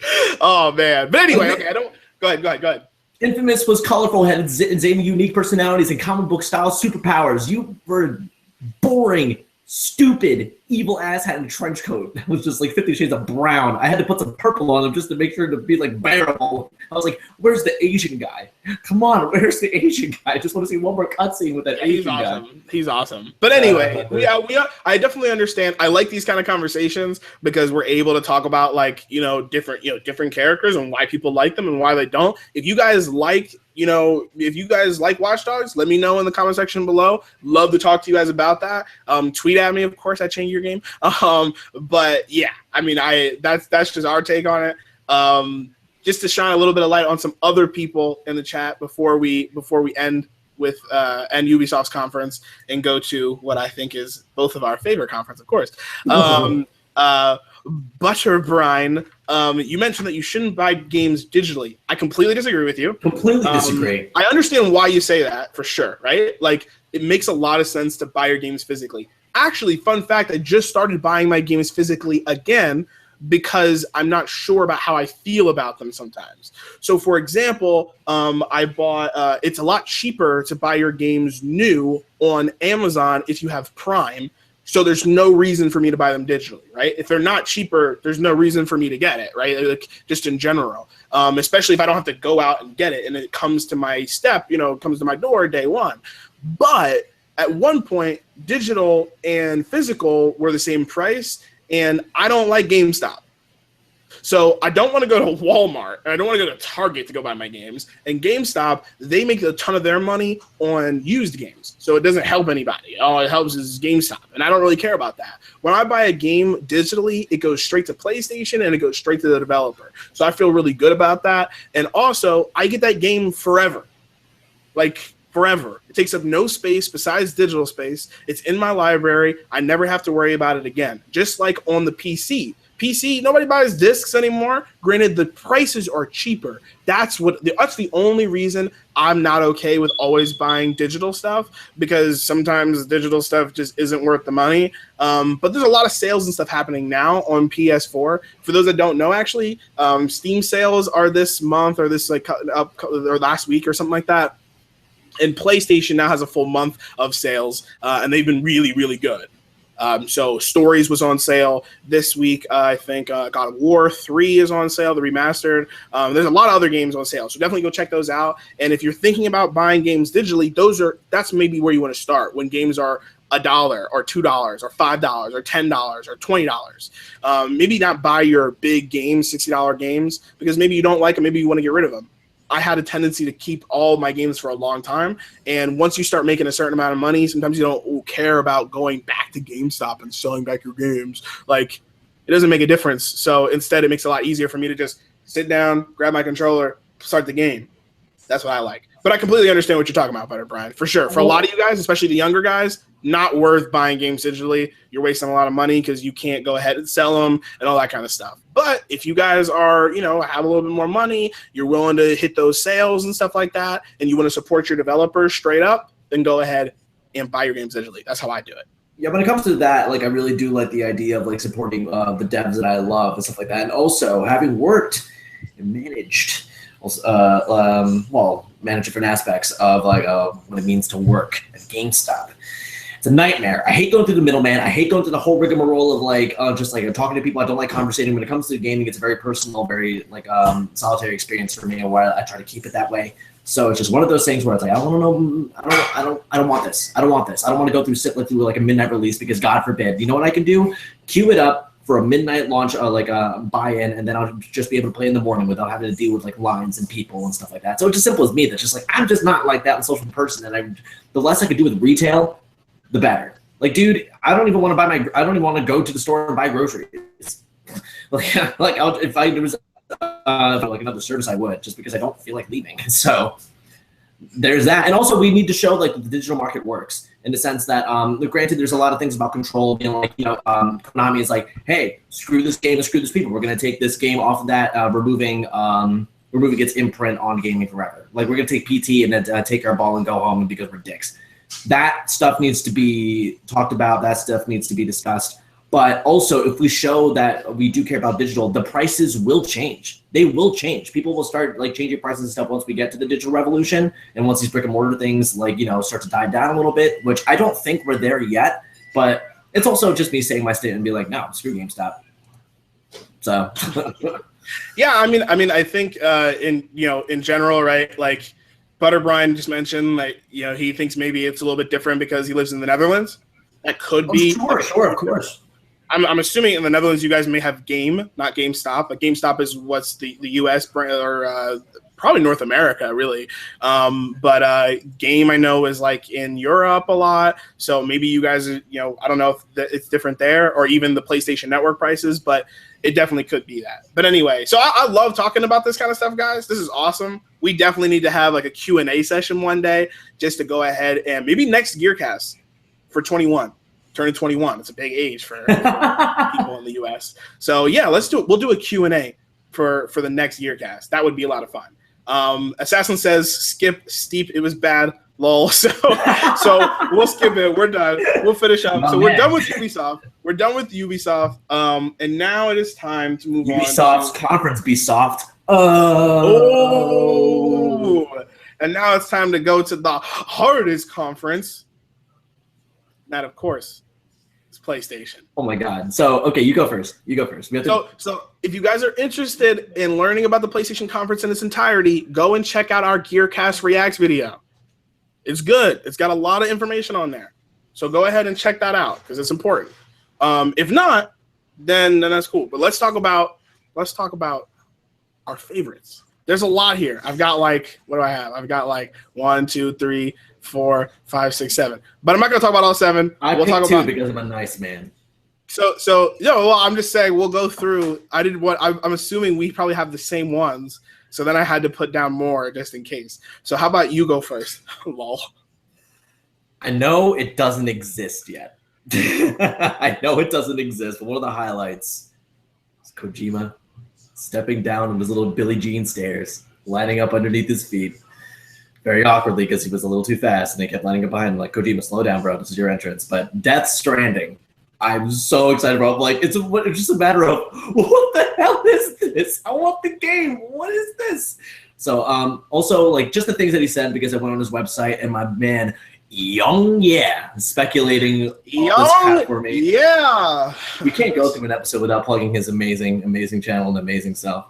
There's him speculating on what the game is through, like, files and, like, stuff that he finds on the website and stuff. And also what Kojima said, it's like, hey, if you like Uncharted or if you like The Division or those styles of game, Death Stranding might be the thing for you. And I'm like, so am I going to be like Norman Reedus taking the little Ash baby and like throwing it from behind cover? Is that what's going on? Because that's the only thing that you're giving me from this weirdness. And you have the 5 God hand from Berserk. Like, this is weird. I just can't wait. But the more I got a taste, now I want more information. So that's my easy one. So go ahead. That's it. Yeah. Death Stranding looked awesome.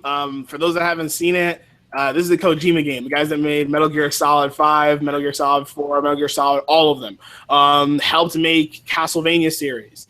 They've done a lot of amazing things. They made the PT game. So, yeah, these guys are fantastic. Kojima himself, Hideo Kojima, great guy in terms of his skills as a game developer, director. Don't know if he's a great guy in life. I have no idea. But this game was awesome. I watched this trailer like 20 times. Seriously. Same. It's just, and like you said, Yongyea, YONGYEA. Check it out. He's got an awesome channel, and he talks about Death Stranding constantly. He talks about a lot of things constantly. But actually, I'm going to stay on the same page with you. Not Death Stranding, but as we had mentioned, Kojima made an awesome game called PT, which is all about Silent Hills. But that's a whole nother conversation. And they showed a game that's very similar to Silent Hills, and that is Resident Evil 7 Biohazard. Guys, just play the demo for this. Tell us about the demo. Dude, I've got it. I will put it online for you guys to check out. Me and my roommate played it. It was a ton of fun. I mean, a ton of fun, but it was good. It has a very similar feeling to PT, but creepier in some respects. Ooh. Because it's grosser. It's a grosser game. It's not as like, PT was, a hallway, and like blood was the goriest thing. In Resident Evil, there's like carcasses and stuff. It's gross. Like centipedes coming out of people's heads, like in the franchise. So right. So there's a lot of stuff going on in Resident Evil 7. But it's going back. You can't even say it's going back to its roots. It's just making a huge pivot and going. In terms of tone, this is not going back to Resident Evil's roots at all. You're going back to being scared, but this is a completely different game. This is not going back to like isometric, like fixed camera points and stuff, being like, what's going on in this mansion? Let's go. Because I was just like, if we go back to Resident Evil roots, I'm going to shoot myself. Yeah. Yeah, I'm happy with where it's going currently. If you guys haven't played, this is free. There's a free demo out there right now. It's called Resident Evil 7, something about a house or something. But you can look it up. It's free. Download it. Play it. It's fun. It's good. Like, and play it multiple times. There are multiple ways to beat it. There are multiple ways to figure out this game. Basically the idea is to get out the house and find a way to get out the house. There are multiple ways to get out the house. So you guys got to try it. It's really good. And if you're not interested, then you can always just Google or wait for me. I'll put up how we beat it. But you guys should definitely go ahead and check it out as well. Also, I do plan on doing a live stream on Halloween with a couple different scary games that are fairly short.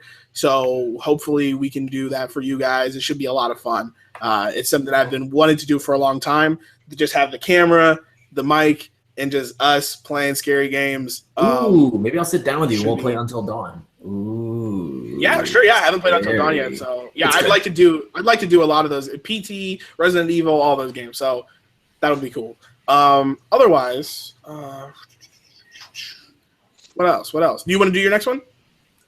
Yes, because it's probably yours too. Just like God of War looks sick, dude. Like God of War looks so sick. Like I think that's the most viral trailer out of everything that came out of E3. Like I'm pretty sure like that God of War trailer has millions upon millions upon millions of views. That was insane. Well, first of all, I freaking love I love God of War so much. Would you say it's the bigger fan of God of War out of between us? Because I feel like it's one of those things where it's like, Oh, it's definitely you. Yeah, it's definitely me. Okay, that's what I was just affirming that. Like, I've only played the only God of War games I've even played. I touched God of War 1 and 2. I played a little bit of God of War 3, and then the game I played the most of God of War was Ghost of Sparta on the PSP, which is good. Yeah, I mean, I don't like I'm really excited for the new one because of its combat change. I don't like the heavy I didn't like God of War's spamminess. It was very spammy, and it didn't feel like really combo oriented. And I just don't have an interest. I didn't have an interest in him, like in Kratos. This fixed everything about the game for me, and then brought it up even higher levels. Right? They could have just made the combo system better in the game, and I would have played it. But this is like a whole different departure. So. This is something that I really needed in the sense that I was reading some more about it on some Abby Gamer stuff, and apparently they're recreating some scenes probably through flashbacks and stuff to previous games in Engine, which I'm really excited for because I'm like, how does this necessarily connect to the narrative of the previous games? Because, spoilers, Kratos blows up the world after he kills all the gods in God of War 3. Like, every single god is dead. Everybody's dead. He killed them all. You did, you evil, horrible person. But that's what it is. Kratos is an evil, horrible person, but now he's kind of taken this like Vegeta and Trunks relationship with this new kid in Norse land. I'm so sorry for our Netherlands listeners. Like, I don't even know this connection. Norse land. Norse land. But dude, also the new voice actor sounds great. This is honestly the most beautiful video game I've ever seen in my life. Like, holy crap. And overall, presentationally, this was just insane. You had the orchestra. You had like you had the guy looking into the camera, like, as he was playing the game. He's like, yeah, I had a good time with the demo. I'm like, this is, again, PlayStation and how genuine it is with its demos. I love all of you so much. Anyway, but no, it looks great. Like, there are some hardcore God of War fans of mine that are like, this isn't even God of War. This is a complete change. I'm like, do you want to go back to the hum system? Like, do you want to go back to Kratos just being screaming and yelling at everything and ripping Thor in half?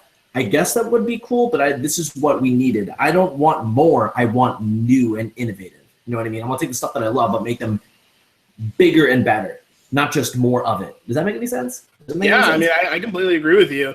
I mean, it's tough, right? Whenever you have a franchise, there's literally, like you said, there's only a couple paths you can go, right? You make a sequel that's directly related, right? You make a sequel that's kind of related, maybe it has different characters, same universe, same story to some degree, right? You make one completely different, right? You change maybe the gameplay, or maybe you change the story completely, or you refresh it, right? Or you let it die. There are different times, and sometimes it works for different things. I personally hated when they made a sequel to Infamous because I thought the second one was bad. I hated Cole. I thought he was a terrible Cole. I missed my Batman Cole, and they ignored half of the story. I still really liked it. I understand that, and I hated it. The second I heard him go penal code, I was like, "Do you remember when your wife died? No, you don't remember that? Okay, that's fine, because that was traumatizing for me. I guess it wasn't for you, but that's fine. I just don't understand. Like, it was a weird. Because the damn game made us play through that thing twice, and have one of the endings yell at us for it. It's like, oh, I'm sorry. It was so I just hated that. Anyway, but then they made it better by making Second Son, which personally I loved. I loved Second Son. They were like, listen, Cole got it. Okay, you guys get it.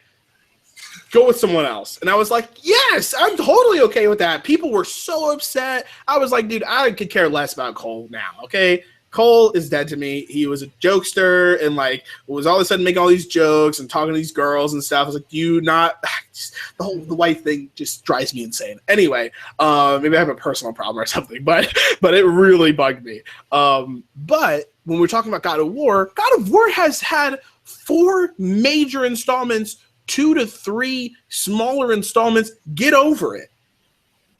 If you want to play God of War 3, it's out on PlayStation 4 remastered.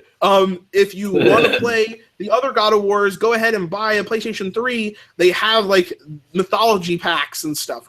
I don't care. This is a whole new thing. They said, listen, we have a whole new arc. We want to try something different. Let your developers do what they want, okay? Let them try it, and I think that this is going to be good. That's how I feel. That's my spiel. I'm done. I don't know how you guys feel about it in the comment section. I see Assassin talking about how he wished it was in Aztec mythology, but the Norse does look sweet. I agree with you. I actually wish for an Egyptian before Norse, and that was the plan before they went back to Norse mythology. So yeah, so I'm cool. I mean, the good thing is that means we're gonna have God of War forever. Yeah, you know what I mean? Like God of War is gonna be around for a long time. So I'm tired of your face. Yeah, Justice reigns from above. Death reigns from above. That's it, Farah. Just skewers through her face. Her mom crying over her body, be like, Overwatch is Why did we? Yeah, that's I don't even know. Kratos God of War kills Overwatch. Like everybody. Yeah, I'm sorry. I don't know how we did that, but anyway. All right, so God of War. That's one of them. My turn? It's completely your turn. All right. So we went through Death Stranding, God of War. We talked about RE7, Resident Evil 7. The rest of these, I think, are all kind of, like, okay. So I'm going to skip Horizon Zero Dawn because let's skip that. It's good, okay? Listen, it's good. Watch the gameplay trailer. It's sick. It's going to be one of the best games of all time. Maybe not. But it's awesome. I love third-person action games. I think there's going to be an awesome story. I love guerrilla games. And I can't wait to see how they take on the RPG genre. I can't wait to see how they put story and what kind of character Alloy is. I just can't wait for all of it. But I was already excited for it. What was really exciting, for me at least, was Detroit Become Human. That was my last pick too. We hadn't seen we saw Detroit Becoming Human like a little while ago, and we were like, I don't know what this is. It's a Quantic Dream game. Awesome. I've been waiting to see what Quantic Dream is doing, but I don't know what it is. Thank you for not letting David Cage come out, by the way. Let's talk about how this is the most emotional experience of all the video games. To be like, no, just show this like awesome, like the way they did it was amazing, like all the trees and stuff, like of dialogue and choices and stuff. Yeah, I'm all about choices recently. I'm usually not, but I like these games where it's just like choice, or it's about like, oh, someone died, start over. And it's not like, it's the way that people are approaching death these days, right? Like you're not just like, yeah, it's not like you're not just dying in a game. It's like learn from it and go back. And that's how I like to think about life. I can do it. I can do it. Dying.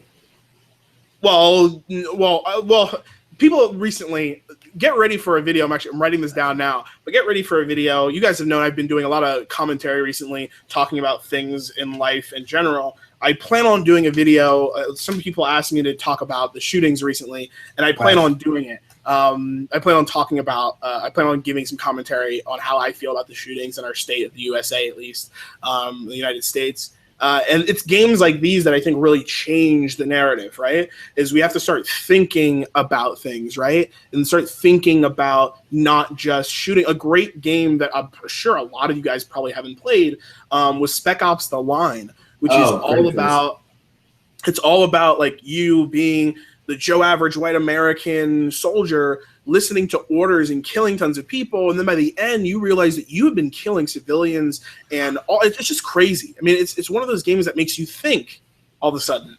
And it's not just a Call of Duty game. Not that Call of Duty is bad by any means, and it's certainly not the cause for evil in the world, but or maybe even confusion or neglect in the world. But again, I just think that games like Detroit Becoming Human is one of those things where you're going to be able to make decisions and think a lot more about things. Stories is one of those games. I'm actually watching an anime right now that's all about decisions and what happens after death. It's so good, and I'm really interested in that. So Detroit Becoming Human. Would that be Death Parade? Because I've been watching Death Parade, and that's good. No. I'll talk to you about what the anime was later because it is really good. But yeah, there's so anyway. Long story short, Detroit Becoming Human. Go check it out. Detroit Become Human. Go look at it. Looks awesome. It's about androids and basically making choices. So I'm excited. It's just a lot of you guys are already mentioning, yes, the guys that made Heavy Rain, Butter Brian going, Sean. What's the other one? What's the other kid's name? I don't remember. I remember they be like, hey, watch me play this game. And I come over, and then the pinky thing happened, and I didn't want to watch you play that game again. Oh, it's good. Heavy Rain is fantastic. You guys haven't played Heavy Rain. You got to play it. There's no spoil. I can't even say anything because don't do it. Yes, assassin, Jason. That's it. God, Jason. That's so great. Also, shout out. What's up, guys? What's up, Game Face? Nice to see you on the stream. I haven't seen you on a stream before, so I appreciate you coming here. And Assassin, I'm glad that your brother was hyped for Detroit Become Human because I am as well. So what's good, everybody? But let's move on. Detroit Become Human. I mean, that's basically it. But I'm not gonna lie to you. There are two more that I kind of want to talk about a little bit. Spider-Man. Yeah, that was gonna be the last thing that I wanted to talk about because that looks dopesaurus. Go for it. He's voiced by Sasuke, which pisses me the hell off because I hate him. I hate the voice actor. I think he's talentless. But anyway, English voice actor English for Sasuke from the Naruto anime. For all those interested. Anyway, terrible. I hate him so much. I think he's fine. I hate him. He's bothered. I'm sick of him. He bothered me when I actually watched Naruto years and years, 7 years ago, 9 years ago, and then the only reason I really started to hate him was because of your game on the Wii, Red Steel, when he said the same words over and over again. He was like, I don't even. What did he say? I don't remember, dude. That was like so completely out of my head. But he ends up in all my video games, and he all sounds the same. It's terrible. He's terrible. He's fine as Ocelot, fine, whatever. Anyway, this game looks dope. It was one of those things that's like, hey, this crap's actually an engine. This some of it was actually gameplay. How about that? And it's like Marvel's like, hey, we're taking our intellectual property very seriously when it comes to games. So let's give you awesome Marvel game content. And I'm like, dope. If you can give me Spider-Man, it's done by Insomniac. I'm like, yeah, let's go. Let's do it. Yeah. I mean, it's for those that know. I mean, it's Insomniac games. They make awesome games like Ratchet and Clank. The game that was an exclusive on Xbox, which I cannot think of it for the life of me right now. But it was the game where you're like grinding on rails and stuff like that. Apparently, a very good game. Sunset Overdrive. Yeah, Sunset Overdrive. But yeah, they've got a lot of games that they've worked on in the past, and I trust these guys fully.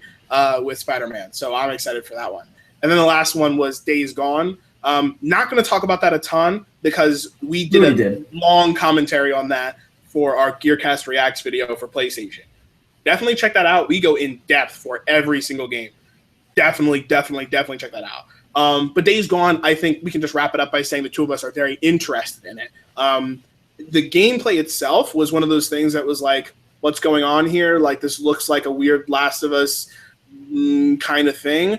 But then I've heard a lot of people say that behind closed doors, the game it has a lot more involved. So good. I just need to see it, right? I just need to see it. I just need to hear it from like Sony themselves. And so Days Gone by Sony Bend looks awesome. I just want to know more about it.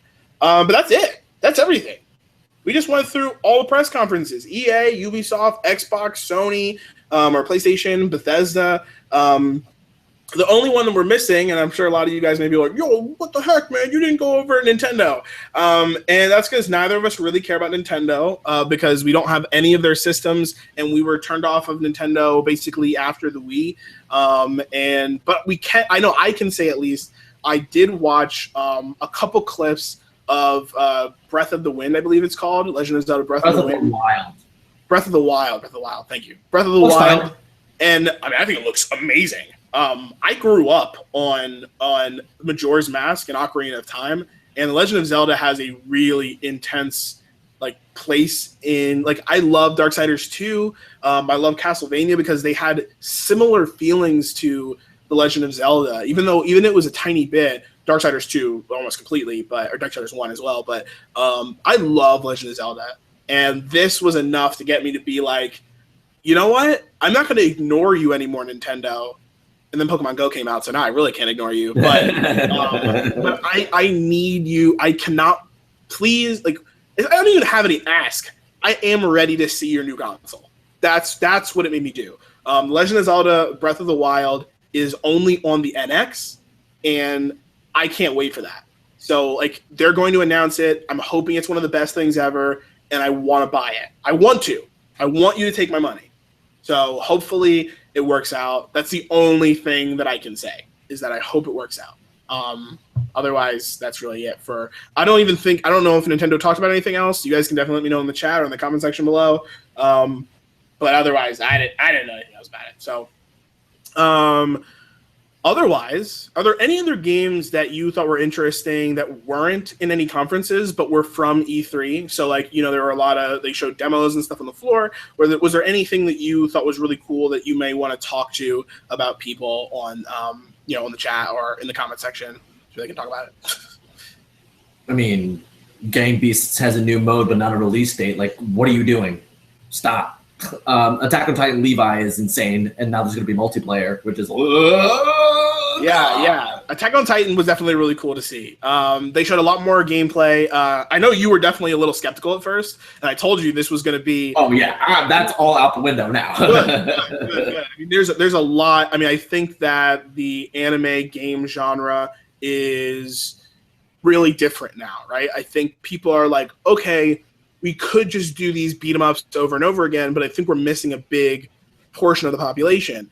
And now they're starting to do new things and try new stuff, and it's working, I think. I can't wait for the game. I'm totally going to buy it, even if it's just for fan service. I want to jump back. I've been trying to figure out how do you stay with an anime that you've watched before. I've actually been playing this game. Do you know Osu? No.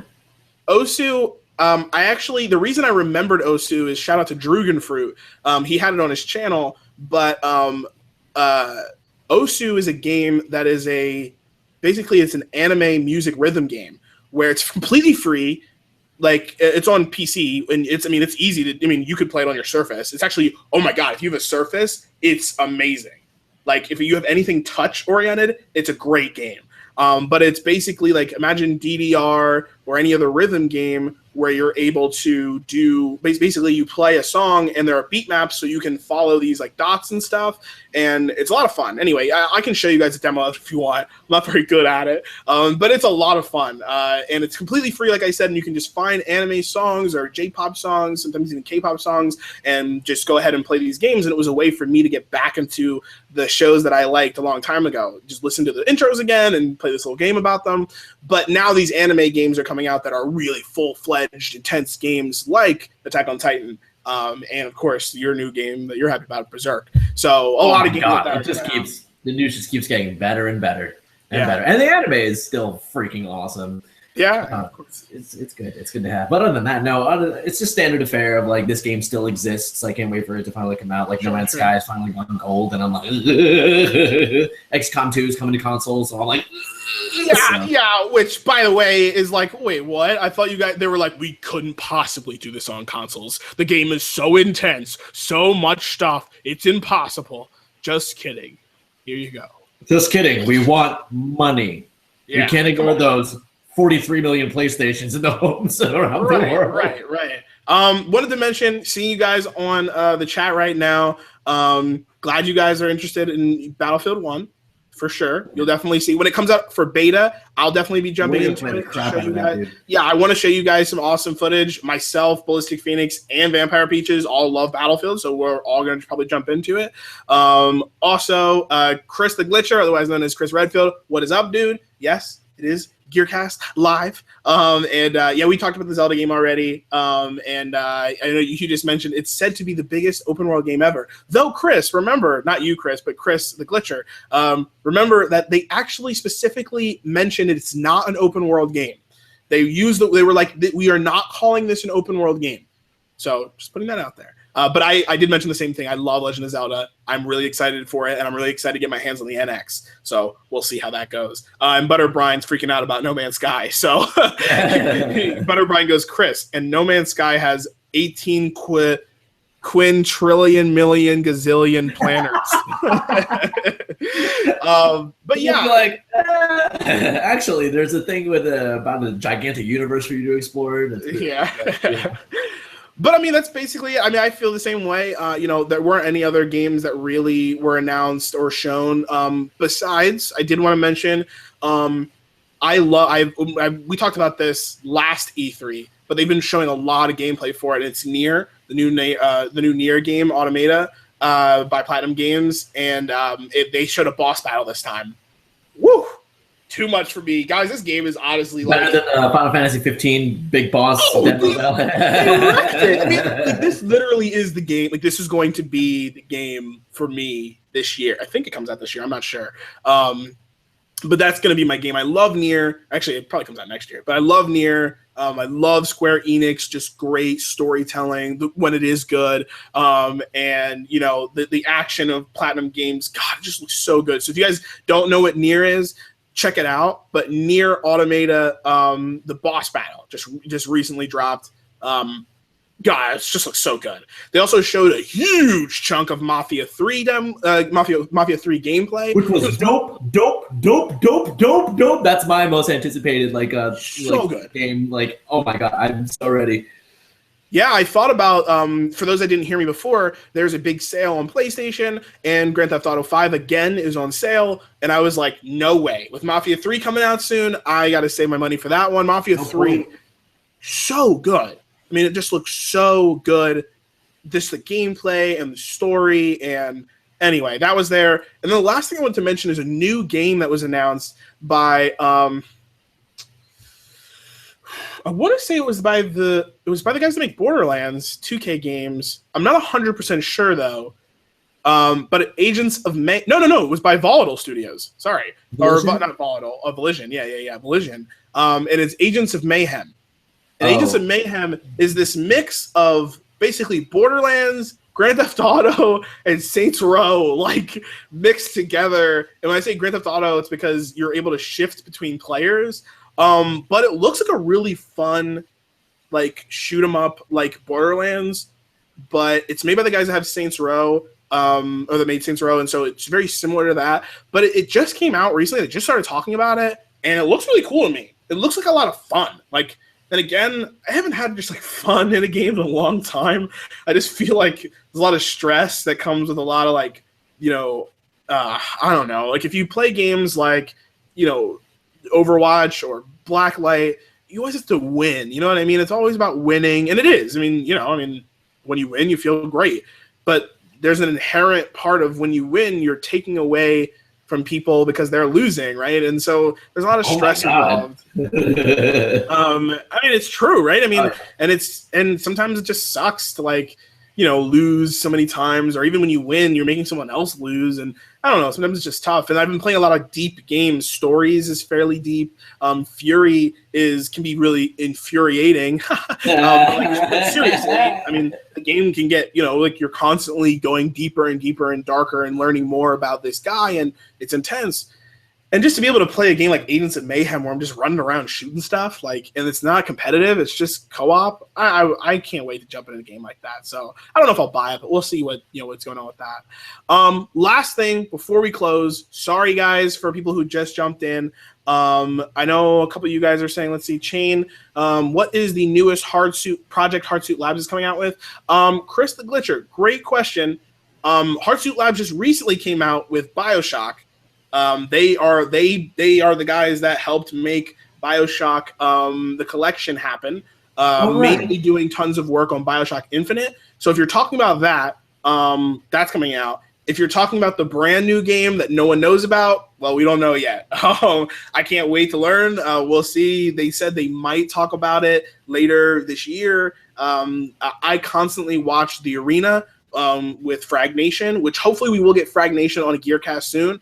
Maybe we can even get on the up in here. But I definitely want to learn, how they've been doing. The Nation Fusion show, I'm not 100% sure. I think it was supposed to happen, but I think they were doing something this month, so not 100% sure. But anyway, last thing I want to say before we close out the show is, are there any games that were not at the show that you wanted to see? Like, are there any games that you were like, why wasn't this here? I really wanted to see this. Or were you satisfied? Or are you just ready to kind of jump into the next couple months, next year of gaming? Well, I feel like kind of like the third day in Majora's Mask, where the big-ass moon is looming over. It's that looming moon is Rockstar. I feel it in my bones. They're going to have the big Red Dead announcement very soon, a lot sooner than they think, because I was listening to PS I Love You, another phenomenal podcast. My boys are kind of funny. And they were talking about how disappointed, some of them were disappointed not seeing the new Red Dead, whatever it is. But Colin was like, Rockstar doesn't need E3. It doesn't. Like, do you see, like, the billions and billions and billions of dollars of sales that GTA 5 does? It doesn't need E3. It's going to make its own conference. It's going to do it very well. It's going to be this sort of Bethesda thing where it's like, by the way, it's done. Here's a half-hour demo. By the way, Red Dead Redemption also has, like, this, like, big remaster for, like, whatever, or, like, new texture update or whatever. And it's just one of those things where it's like, I needed to see it. I really, really, really want to see it because I'm just in that mood for, like, something, like, atmospheric and cowboy-y, especially playing as McCree in Overwatch has definitely refueled my love of cowboys and westerns and stuff. So it's like that. I'm ready. I'm ready. Rockstar, I can't wait to see if you can actually make a protagonist that's fun to walk around with. For God's sake, I hate your shopping cart tapping X to run bull crap. I hate it. No one can defend it. No one. It's terrible. It's bad. It's bad in every single game. It doesn't matter what game it is. It's bad. But I still love Red Dead Redemption. It's one of my favorite overall games of all time. Like, I was sitting with my buddy Adam last night, and he had the Red Dead Redemption that I bought for him for his birthday. And I was like, hey, you want to play some Red Dead Redemption right now? He's like, oh, that disc is busted. I'm like, this is why you buy games digitally. But this is why we use digital games. JK. I'm just in the mood. You know what I mean? It's time. Blow me out of the water, Rockstar. You always do. I think that's a good one. That's definitely a good one. We've heard a lot about Red Dead Redemption or the new Red Dead game.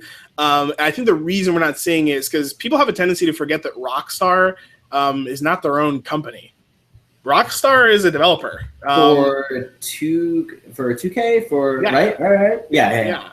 So a lot of people forget that, and 2K Games has Mafia coming out, so they're gonna make tons of money off of GTA still, right?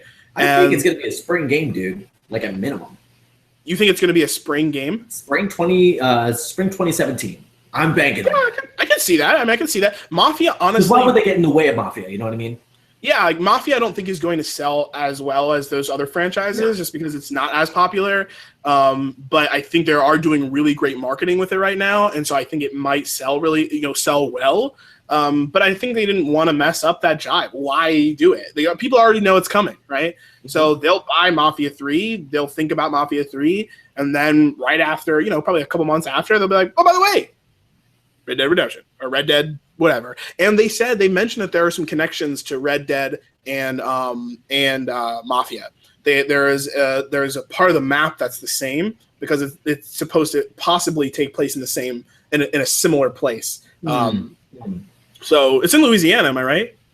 It's actually a little west or a little east of like the map in Red Dead Redemption, from what I saw from like the map that leaked ages ago, because it kind of overlaps with that. But if that's actually in the south, I would be like very surprised, because it's big mountain range with trees and stuff. Yeah, it's not. So it's not in the south, but like it's like where Red Dead or where Mafia is. There's a tiny section of the map like right up here that like crosses over with the new Red Dead map. So like right there. A town called Wheeling, West Virginia. So I think it's gonna be really cool to see what that looks like. You know what I mean? Like what exactly is gonna be there. So some of you guys in the chat right now, Chris, you're mentioning that they didn't show Call of Duty multiplayer. True. We talked about Call of Duty and the Call of Duty multiplayer in our PlayStation 4 GearCast Reacts video. So you can go ahead and go to playlist and click GearCast, and then you'll see it there. Or you guys can just Google it, or not Google it, but you might be able to Google it. So we do talk about it there. So if you're interested in that, but yeah, a lot of stuff. Somebody just mentioned if I've seen PlanetSide 2. Yes, I have seen PlanetSide 2, and I actually have a video on PlanetSide 2. Feel free to check that out on the channel. Otherwise, for me, there was one game that they didn't mention, and it's not a game.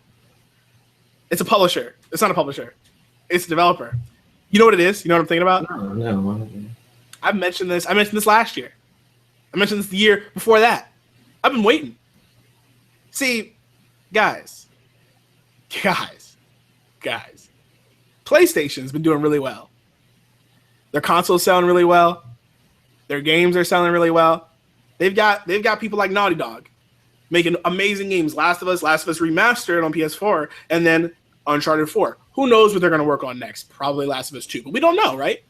Who knows what they're going to work on next? But they just give us Uncharted 4, and there's a lot of stuff coming out for Uncharted 4. Uncharted 4, more multiplayer stuff. Uncharted 4, story stuff, right?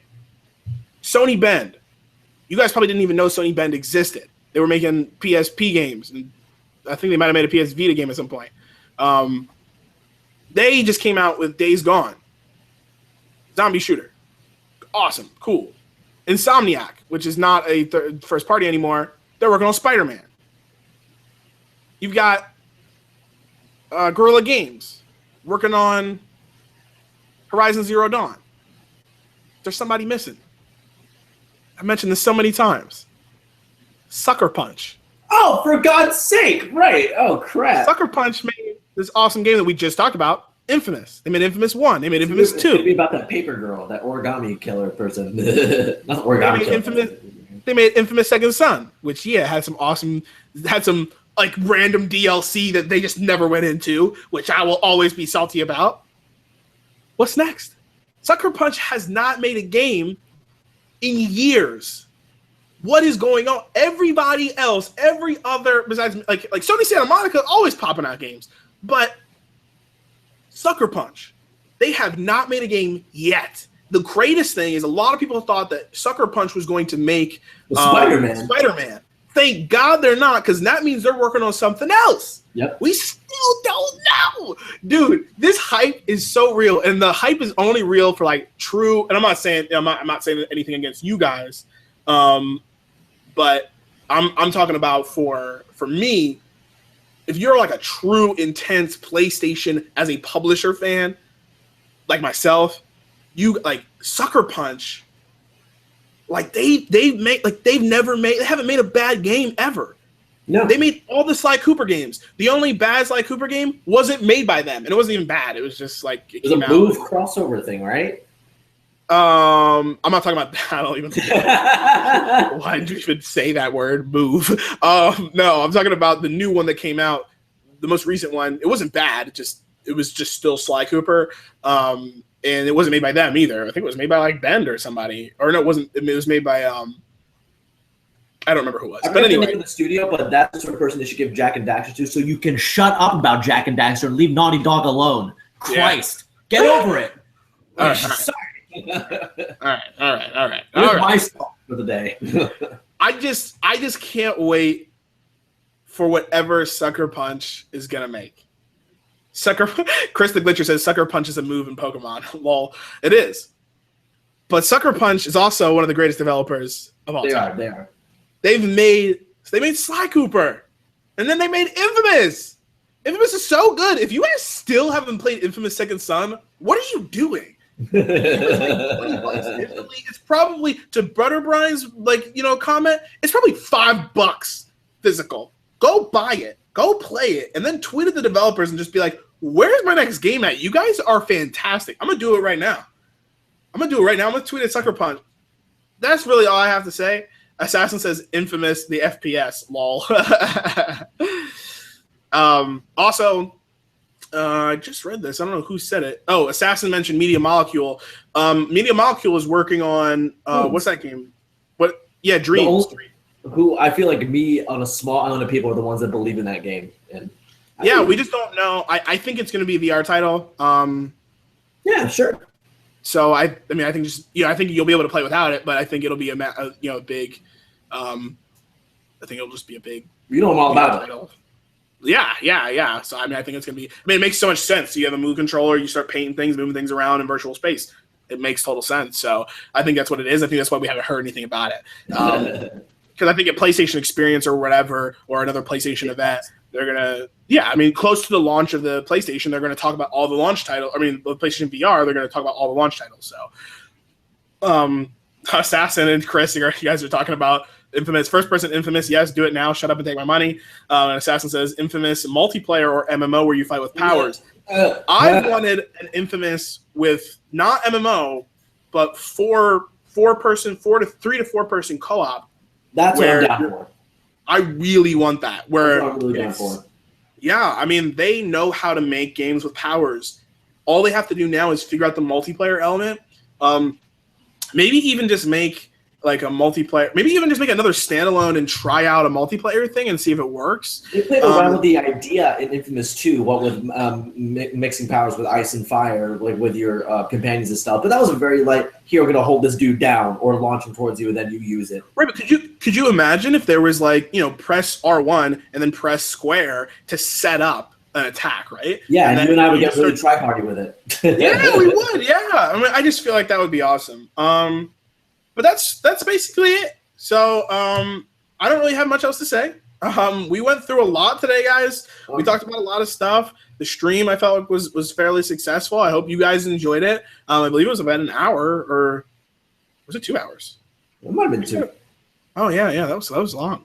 But yeah, that's basically it. So I hope you guys enjoyed this awesome GearCast. Seriously, guys, I love the fact that you guys are in here and chatting. This is why we do this. It's awesome that you guys all get to come together and talk about things. I would love to have you guys on GearCast, personally, like Assassin. I know that you're, one of the BCL reps. So I'd love to have you, and one of the biggest members of the community, obviously. So I'd love to have you on. Chris the Glitcher, you and I have been friends for a while, so I'd definitely love to have you on the channel, talk about all your awesome glitches and what you've been doing recently. But you guys have been talking a lot. And Butter Brian, I haven't really talked to you much. I'm glad that you're here on the stream. I've seen you a couple of times in the comment section, but I miss Drugenfruit. I don't see Drugenfruit in here. But it says that there are 3 guys in here, and it's you guys. And there were a lot of other people beforehand, so I'm glad that you guys were all in here. This episode will be up in, honestly, a couple minutes. So I hope you guys enjoyed it. Thank you for telling me that you enjoyed every single minute. Like this video if you like it, dislike it if you dislike it. But always tell me what you guys are thinking in the comment section below. We're talking about things that are happening in the chat, but you guys can always comment for after the video ends. So tell us what you guys are thinking and all of that good stuff. Otherwise, subscribe for more awesome Chain Gear Gaming content. And of course, you guys can see more GearCast. And we'll be doing this live on the weekend. I can't promise you a time. Hopefully we'll come up with a time later this week and I'll put out a video about it so you guys are ready for it. Otherwise, share this. That way everybody knows about it. Otherwise, I will see you guys online. And of course, we'll see you in the next one.